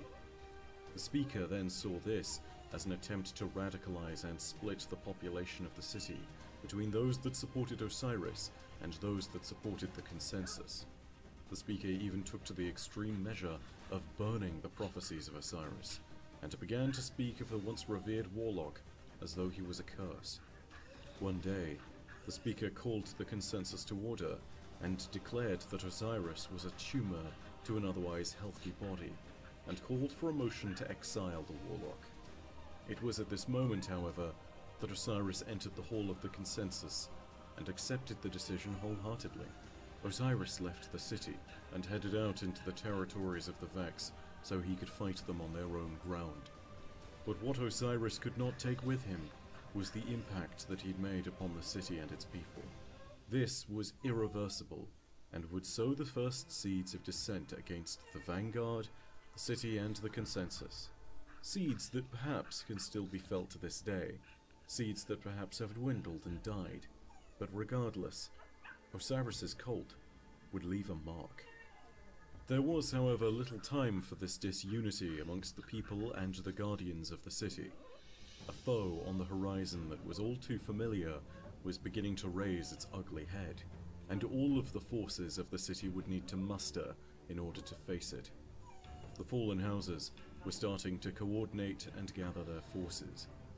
Whilst this would sound innocuous to some, this would be correctly identified by the Hunter Scouts in the employ of the Vanguard as all too terrible an occurrence.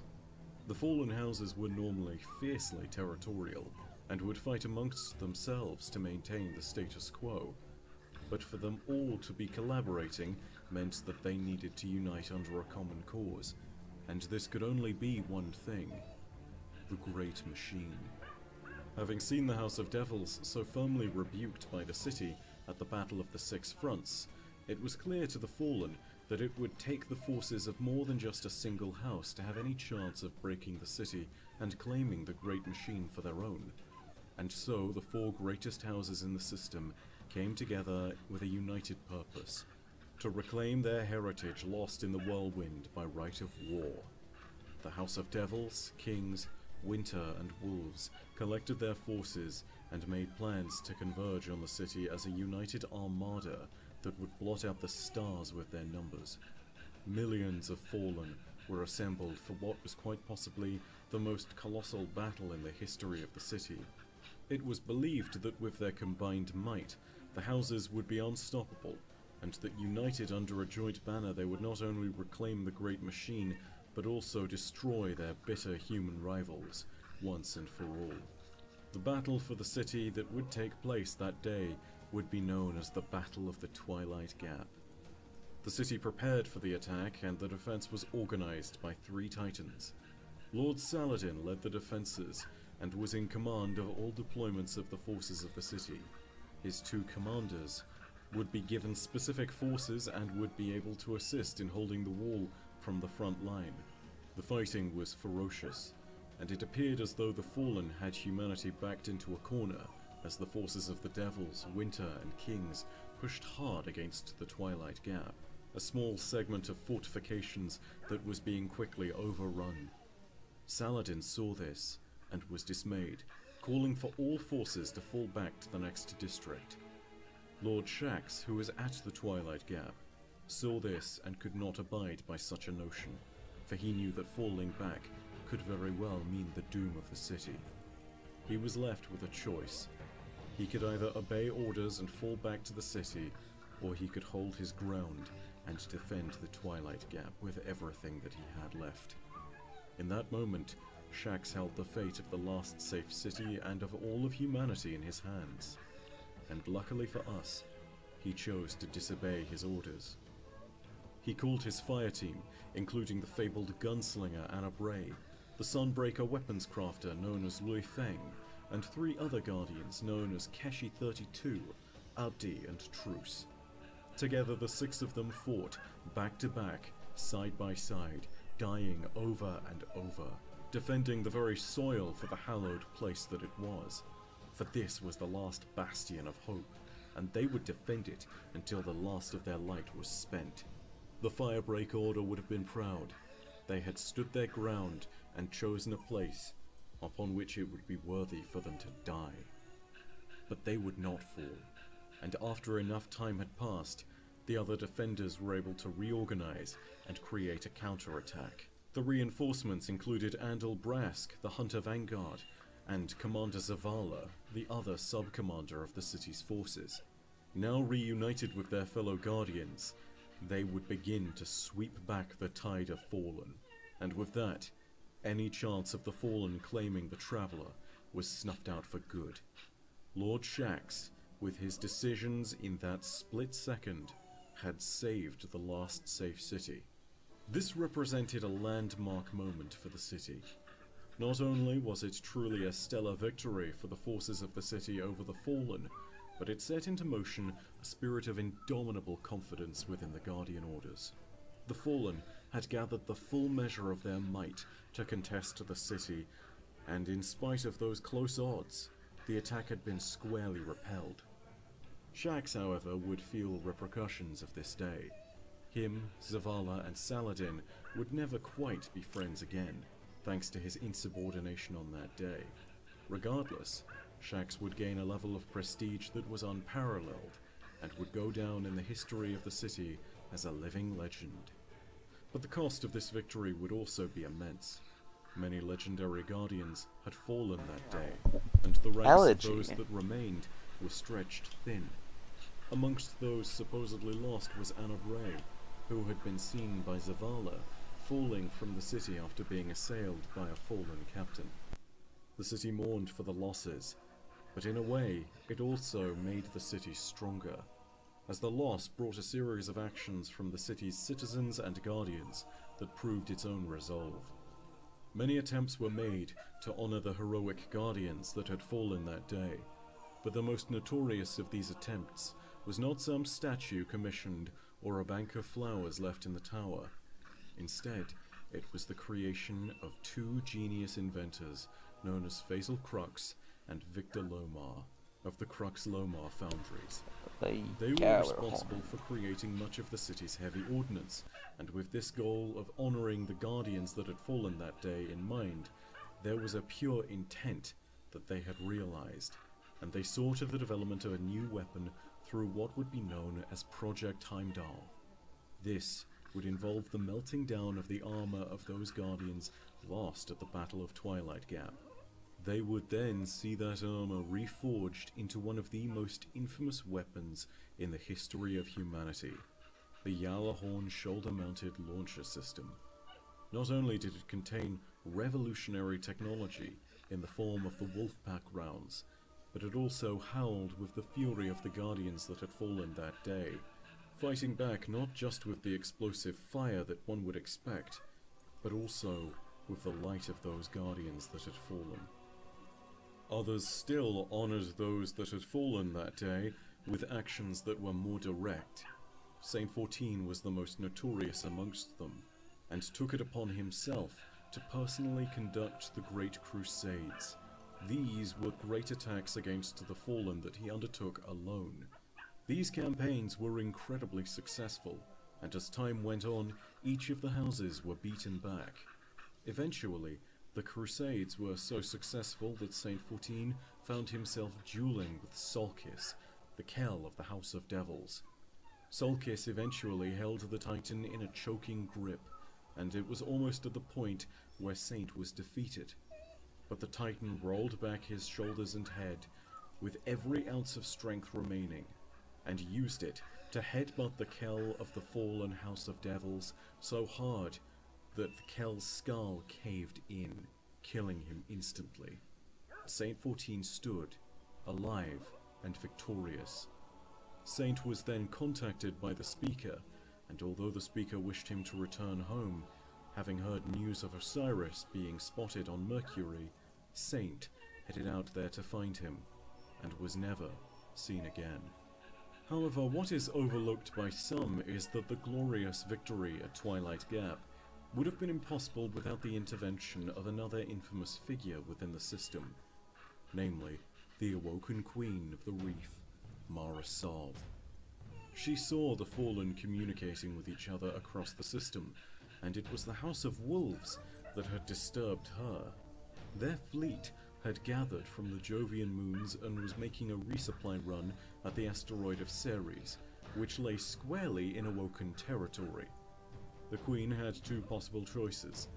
Either she could allow the Fallen to pass by and keep the reef a secret from the rest of the system, or she could engage the Fallen Wolves at her door and destroy them, whilst exposing the reef to everyone in Sol. A choice between secrecy and publicity, a choice between peace and war, and Mara chose war. What followed was a series of campaigns and skirmishes that involved both the Awoken of the Reef and the various fractious parts of the House of Wolves. It would culminate in a battle between Mara's forces and the newly appointed Wolfcal Skolas the Rabbit. The war might have been yet bloodier and might even have been lost, but the Fallen were betrayed by a House of Judgment scribe known as Varix the Loyal. He was in service to Skolas and allowed the Awoken a critical advantage, which let them capture Skolas finally. He was sent to languish in the Prison of Elders, along with many of his truly faithful Fallen Wolves. But in the Prison of Elders, there was no potential to grow, and so some of the Wolves swore loyalty to the Vestian dynasty of Mara Sov. They would eventually, of course, betray her, but for a time, the Fallen and the Awoken lived together in the reef in harmony. Meanwhile, in the ranks of the Guardians, Osiris's teachings would not go without having an impact still. Saint 14 was not the only one who was seemingly obsessed with the old Warlock Master, and having heard of the power of the Vex from his teachings, there were others that sought to fight against this terrible foe. And it was then that three Guardians, known as Pradith, Pahanin, and Kabir the Legionless, would attempt to enter the Vault of Glass and defeat the terrifying Vex presence within. However, they severely underestimated the power of the Vex's defenses within the vault, which, despite seeming like nothing more than a large cave network, was in fact a giant fortress and the site of some of their greatest experiments with time. Within the time streams, they could do more than simply destroy the Guardians with their immense firepower. They could manipulate time as a weapon. The Guardians faced what were known as the Oracles in the Vault, Vex supercomputers capable of isolating an individual within time, and unless they asserted dominance over it, removing them entirely. Understand that this means you don't simply die. To be found wanting by an oracle, to be stunned by the ritual of negation, is to have never existed at all. Such was the power of the Vex in the vault. In the face of such power, the Guardians were helpless. The hunter Pahanin fled, and the warlock Pradith was locked deep in the confines of the vault, lost in its time stream. However, it was Kabir the Legionless who would face the most gruesome fate of all. Kabir would drink of the radioloria of the Vex oracles, and this meant that his body slowly began to be corrupted as he himself was changed into the Vex. He would lose control over his body and brain, and before they took him entirely, Kabir forged a mighty shield known as the Aegis. It is into this shield that he poured all of his light, so that if other Guardians might come through the vault, they might have a source of power that could be used to break the Vex's hold over time. The first raid on the Vault of Glass was a failure, and Kabir the Legionless was no more, but this would not be the last adventure that the Guardians would see in the Vault of Glass. Meanwhile, in the city, factional differences within the consensus were beginning to intensify, and Lysander, the leader of the faction known as the Concordat, declared war upon the Vanguard and the Speaker, although his reasons for doing so are not well recorded or understood. This upheaval led to a final confrontation between the new monarchy and the Concordat in the tower that is known as Bannerfall. and this effectively ended their membership of the Consensus and their general part in the city's life.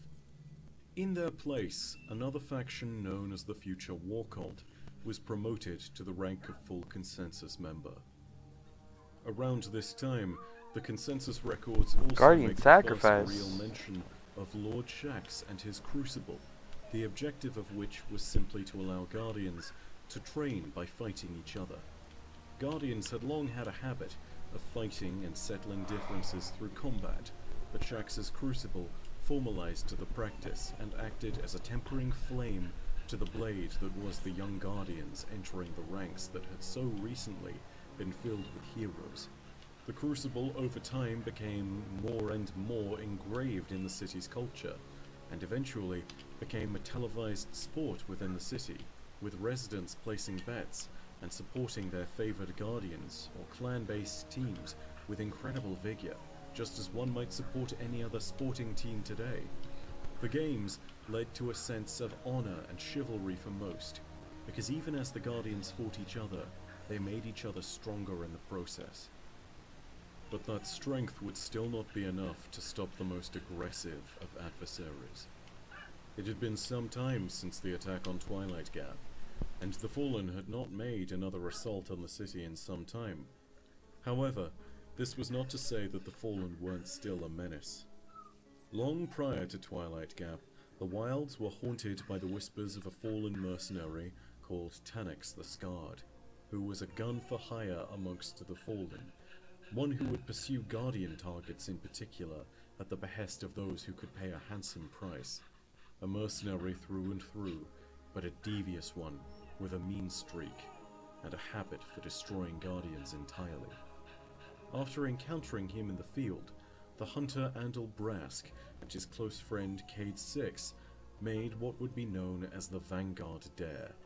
The first one to kill Taniks would be rewarded with renown and fame. The loser would fill the hunter's vanguard position, a most onerous task for a hunter that desires freedom and the ability to explore.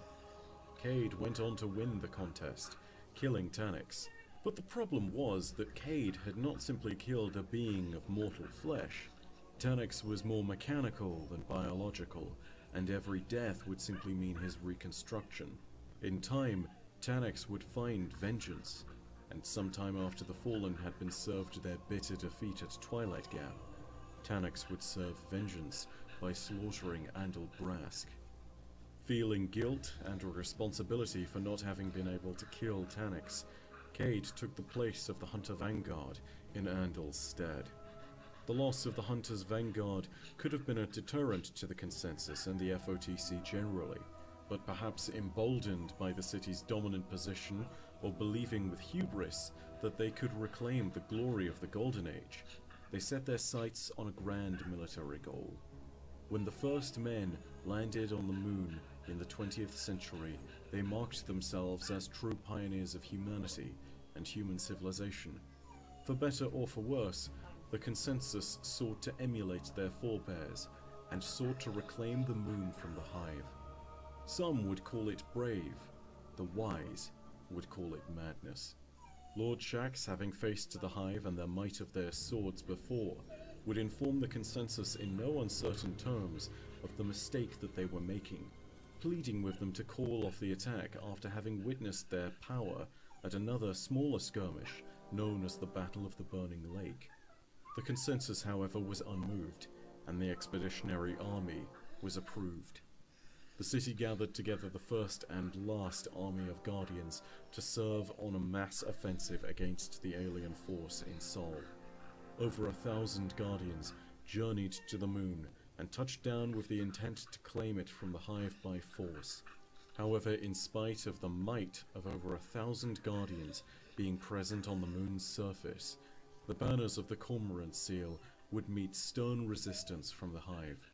Whilst gains were made at first, and whilst some prisoners were even captured, the Guardians were stopped by an unbreakable champion of the Hive, a terrible demon wreathed in green flame, wielding a sword that cracked the surface of the moon with every swing.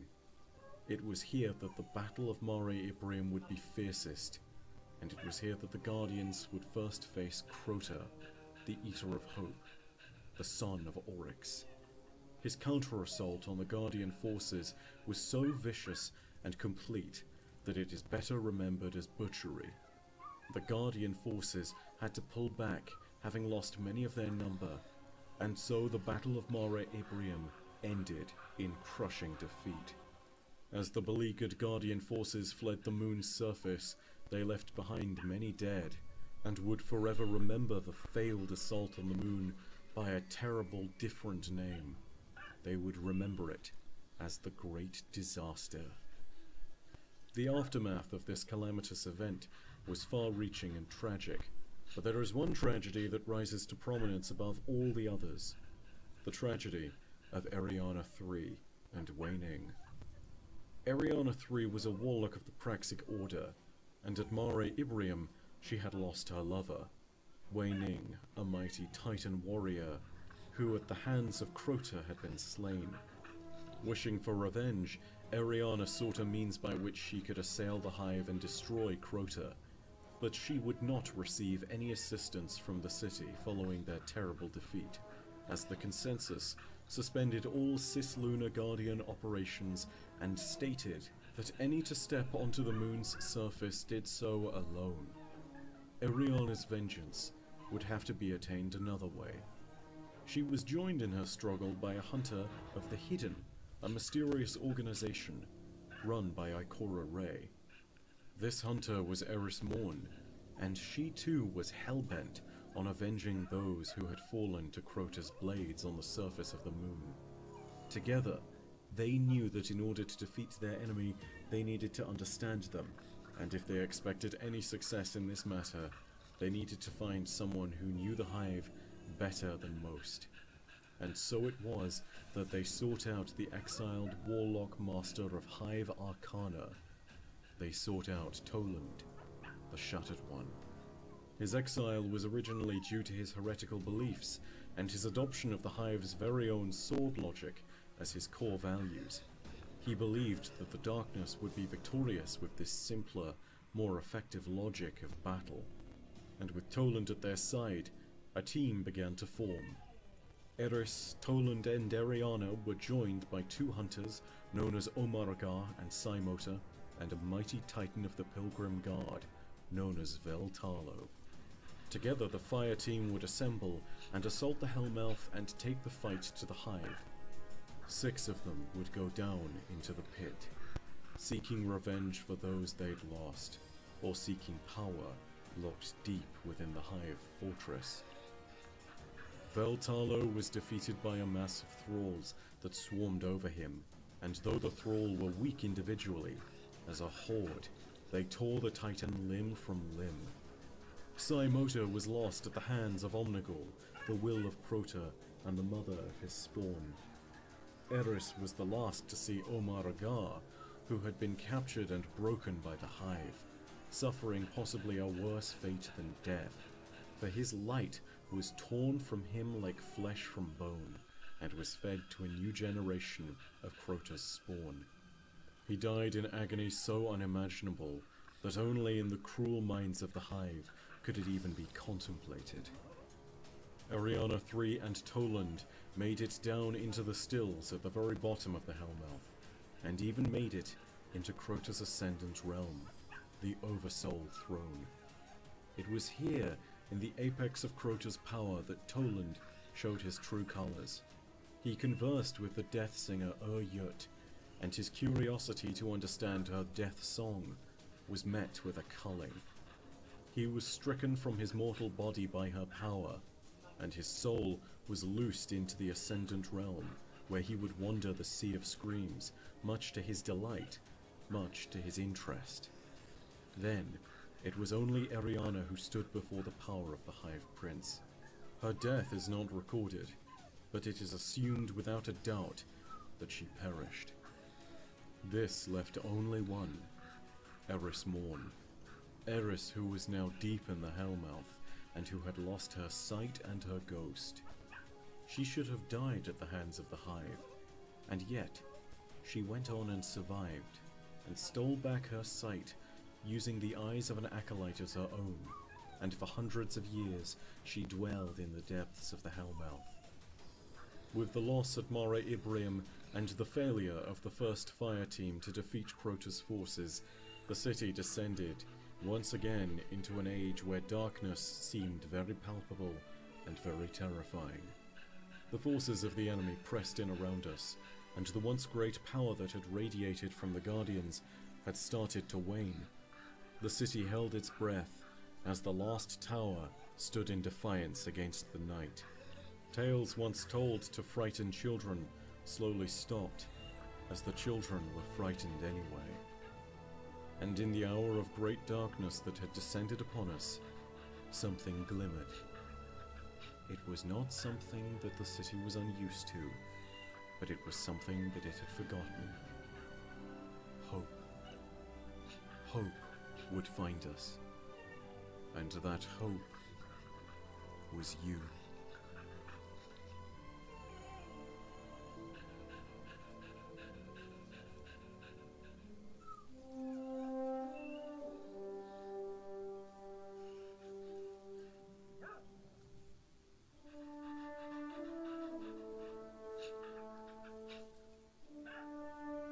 It was now, in a time of great need, that we were risen into this world.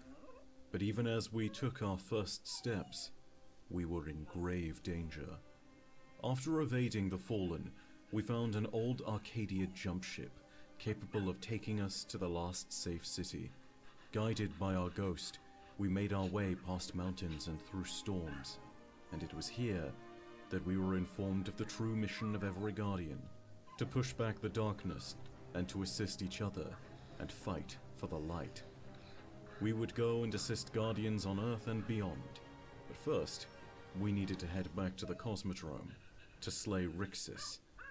Rixus was an Archon rising of the House of Devils, and from his remains we claimed a near-light speed drive, which allowed our old jump ship to head out further into the system and to travel to other worlds.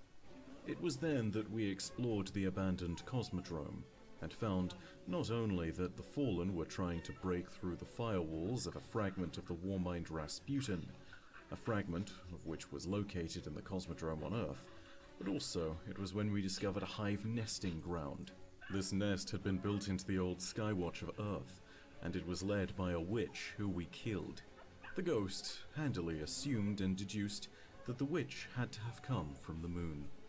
We also reactivated an old array station, unintentionally connecting the fragment of Rasputin to systems all across Sol.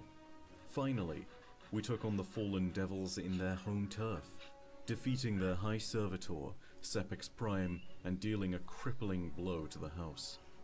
For a fledgling Guardian, to accomplish such feats was not unheard of, but it would be wrong to state that we hadn't gained the attention of a few important individuals. Next, we decided to follow up on what we discovered in the Skywatch and ventured out to the moon to discover what was happening and how the Hive had made it to Earth. Here we discovered a Hive temple known as the Temple of Crota, and after defeating its dark wardens, we retrieved a captured ghost who had died but had learned of a Hive plan to invade Earth. Investigating this further led us to infiltrate the Hive fortress known as the Hellmouth, where we discovered a Hive information database known as the World's Grave. This contained all the knowledge imaginable on the Hive and their plans. The World's Grave indicated that the Hive had been preparing to unleash their forces on Earth for centuries, and that their plans were nearing fruition.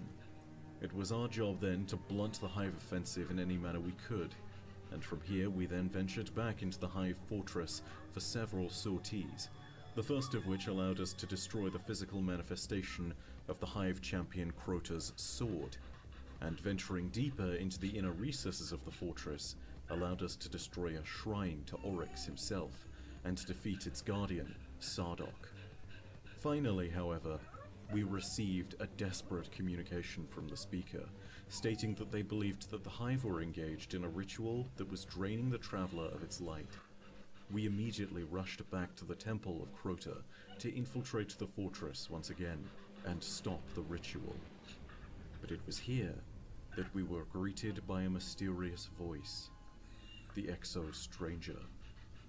She told us that there were worse enemies than the Hive, and that we should go down and face them, and that if we survived, we should meet her in the Ishtar Sink on Venus. Having heard the words of the mysterious figure, we successfully stopped the ritual, which as it turns out was draining the light of the Traveler through the use of one of its own broken shards. But our job was not complete. Following the warning that there were worse foes than this out in the world, we headed to the Ishtar Sink on Venus, and discovered, for the first time, the Vex. It is here, after slaying them en masse, that we discovered Elsie Bray, better known as the Exo-Stranger. Elsie's identity would be a mystery to us for years to come, and it was only when we would rediscover her sister, Anna Bray, that we would ever get any note from Elsie in particular. But it was worth knowing that Elsie had our back, even if she didn't even have time to explain why she didn't have time to explain. She told us that in order to stop the Vex, and to stop a greater darkness, we needed to head to the Black Garden, where the Vex were born. We were informed that only after defeating the heart of the Black Garden would our Traveler begin to heal. The only ones who knew the location of the Black Garden were the Awoken, and so we headed out to the reef to meet them. They were at first very unwilling to work with us, and even greeted us with contempt, but Mara Sov sought an agreement with us, and so Prince Aldrin informed us that we would be allowed to enter the Black Garden only if a key was forged, and in order to do that, the Awoken would need the head of a Vex Gate Lord. And so, we would need to head back to Venus to track one down. In order to do this, we would need to know more about the Vex as a whole, and so we ambushed a Cyclops and stole its mind core, then taking it to a nearby abandoned Ishtar Collective facility to study it. From here we discovered the true nature of the Vex and realized they were capable of traveling through time, and that they could organize and coordinate their attacks across many different timelines within seconds. Following this, we also worked to secure Venus better against the Fallen that had infested it, and it was at this moment that an Ishtar Collective laboratory was being broken into by the House of Winter. The Cryptarch, Master Rahul, convinced us to enter and to defend this place, so that the secrets within could not be stolen by the Vex. It was also here that we learned of the Vault of Glass for the first time.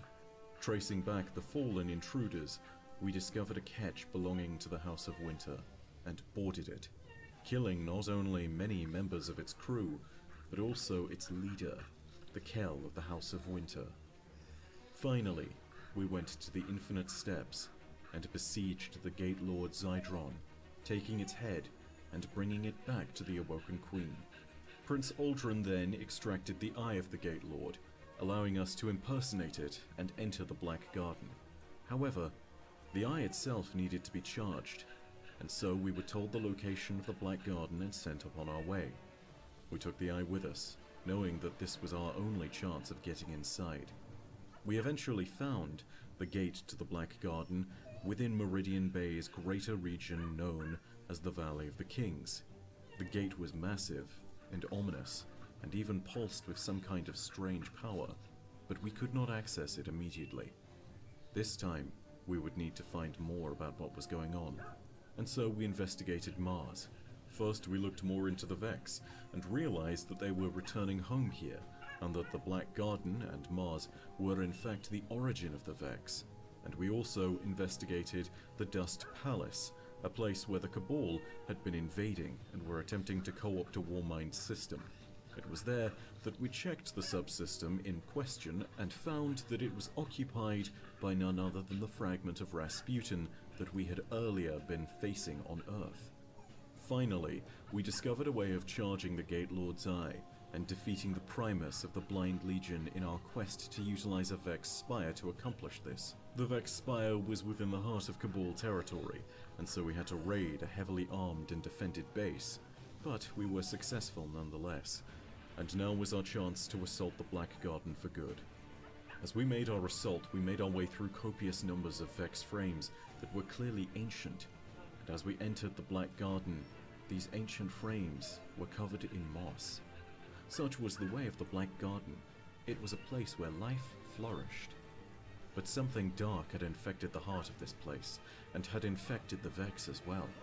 Not being able to comprehend it, the Vex had taken to worshipping it. This primordial thing that we faced in the heart of the Black Garden was not well understood, but it is best believed to be some festering remnant of the darkness that was dimming the light of the traveler. It was an impostor, an assailant, a villain, and we needed to destroy it. And so we did. It started to slave Vex minds to its will, and it began to awaken mighty Vex champions. But in doing so, it bound itself to these physical forms, and as we defeated each one of them, the heart of the Black Garden began to die. When finally it was destroyed, light returned to the system and the traveler, and the speaker began to call us home. We sat in the tower for but another small moment, and received a mysterious token from the stranger who appeared spontaneously.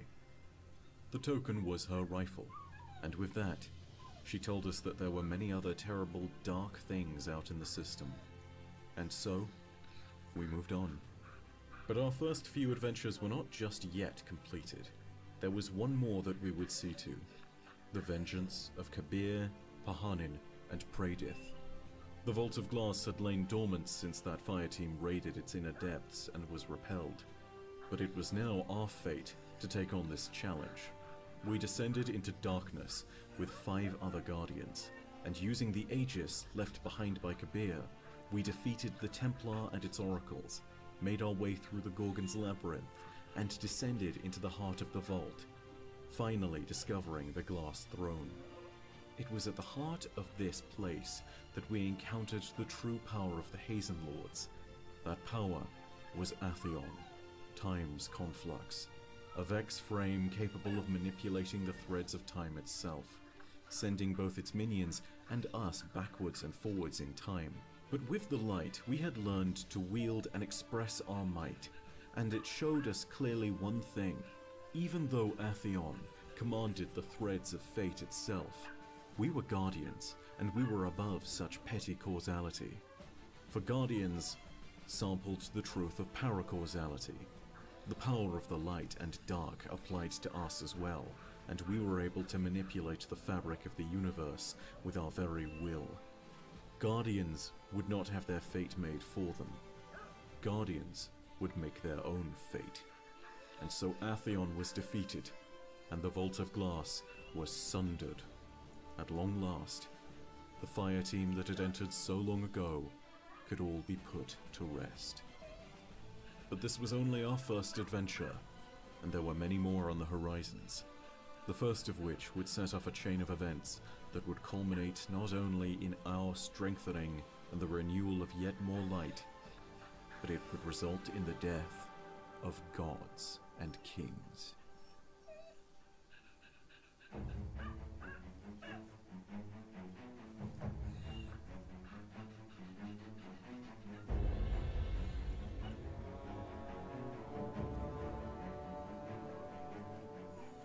In our short time as Guardians, we had already accomplished what some believed to be impossible.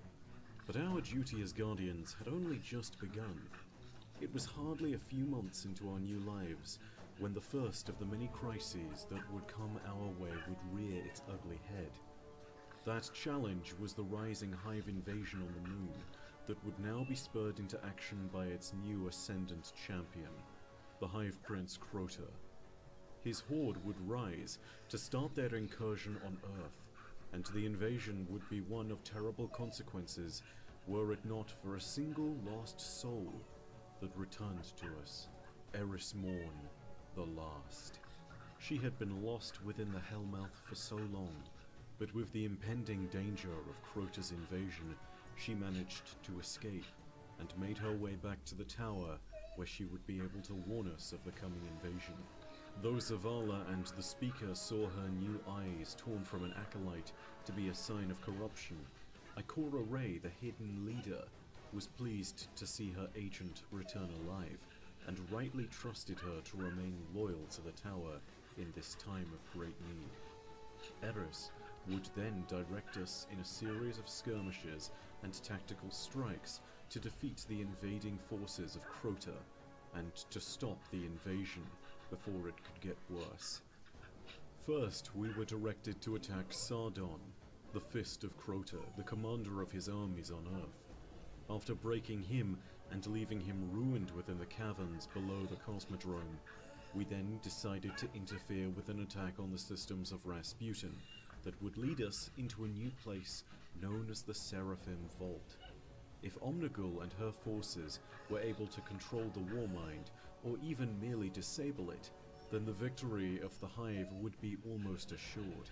The battle for the Warmind was brief, and there was a moment at which the might of Crota was summoned into the fray. Omnigul directing this massive ogre's rage in our direction was of no use, however, and the Hive were yet again struck down.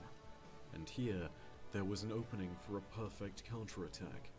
Crota's soul was in the process of being summoned forth from the Ascendant Realm so that he could once again lead the armies of the Hive. Now was our opportunity to expel him back into the Sea of Screams, and to deny his assault entirely. We headed deep into the Hellmouth, into one of the darkest chambers, and discovered his lair, and defeated him in our mortal realm. Our task was not yet finished though. Crota would still be able to reach out into our realm with the many appendages of power that he held under his control, the other various Hive that languished throughout Earth. Our next task was to sever these servants from our world, and to destroy Crota's power in our domain. The greatest of these servants would not be his eyes or his hand or his heart. It would be his will. Omnigul, the mother of his spawn, a Hive witch of terrible power. But even she was not powerful enough to stop us. And now, with Crota's power dwindling in the material realm, our war against him could have been considered at least somewhat over. However, there was no guarantee that the minions of Crota, as well as Crota himself, would not simply rise and return in another time. They were a disease festering in the heart of the moon, and we needed to be the fever that would burn them out. But beyond just this, there was not merely the safety of the city to consider. Eris asked us to do one last thing for her, and she asked us to do it so that she might finally see vengeance for her friends and her fire team. So we set out on a journey to raid the depths of the Hellmouth as they once had, and to defeat Crota once and for all. 6 of us went down into the pit, traveling to one of the darkest places in all our worlds, the Stills. The darkness here was complete, and oppressed our light at every turn, slowing us so that we might be dragged into the swarm of Hive thrall that awaited us. We fought through the darkness, with enemies surrounding us at every interval, until we finally arrived at the keyhole, a gateway from our reality into the Ascendant Plane. We held the bridge, opened the way, and stepped through. On the other side, we were greeted by darkness and a sky of green fire. We had taken our first steps into the Ascendant Realm, and we now stood within Crota's own sword world, the Oversoul Throne. It was crucial that we killed Crota here and nowhere else, for to truly kill an Ascendant Hive, you must kill them within their throne realm. Any other death would not be true, and would simply leave them regenerating here in time. No, here we had to slay him, and in this place we needed to use the logic of the sword in order to slaughter him. We proved our competence not only by crossing one side of his Ascendant realm via the use of a bridge, most literally demonstrating our use of the sword logic, but also by slaying Yut, the Death Singer. We then summoned the Hive Champion to combat, and faced our very first god. It is crucial here to remember something Toland once said on the nature of Hive swords. He said that any other weapon of the Hive, such as a boomer or a shredder, only kills acyclically, that they send out harm and take nothing back. When the boomer's fire is all but gone, it is nothing and when the shredder's ammunition has been discharged, it is no more than axion and neutrino scatter. But the sword goes on. The sword is like a bridge. It binds wielder to victim. It binds life to death. And when the binding is done, the sword remembers, and would be hungrier and sharper for it. This is the logic that rules the hive, the logic of the sword, where the ultimate shape of the universe would be one made sharp over eons of slaughter. It was once Toland's sage advice to Eris that should they seek power in their quest at any point to conquer the hive in their own throne world, it would be best to remember that the ultimate arbiter in the realms of the hive would be that of a sword made sharp with the blood of the conquered, blood that had been spilled over millennia. And so, we used these weapons. We slew Crota's sword-bearers in their own realm and claimed their blades, giving us access to a weapon that could destroy a god.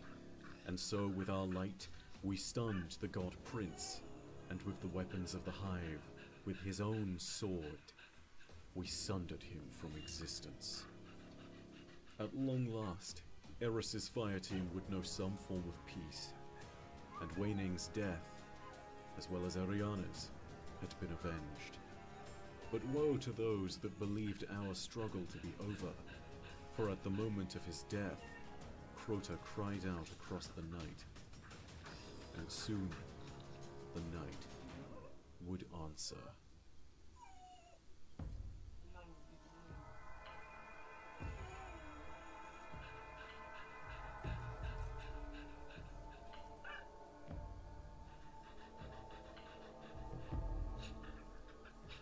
Whilst Earth was still reeling from the Hive invasion, the death of the Hive Prince Crota would not go unnoticed by the other occupants of Sol.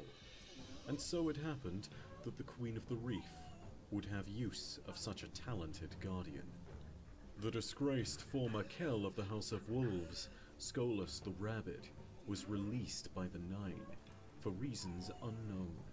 The Nine are a strange and shadowy organization, found to be dark matter made manifest, but their intentions have always been alien to us. It is unclear why Skolas was released by them, but perhaps in time we will discover. They also gifted him with a catch, allowing him to effectively begin to reassemble his old house.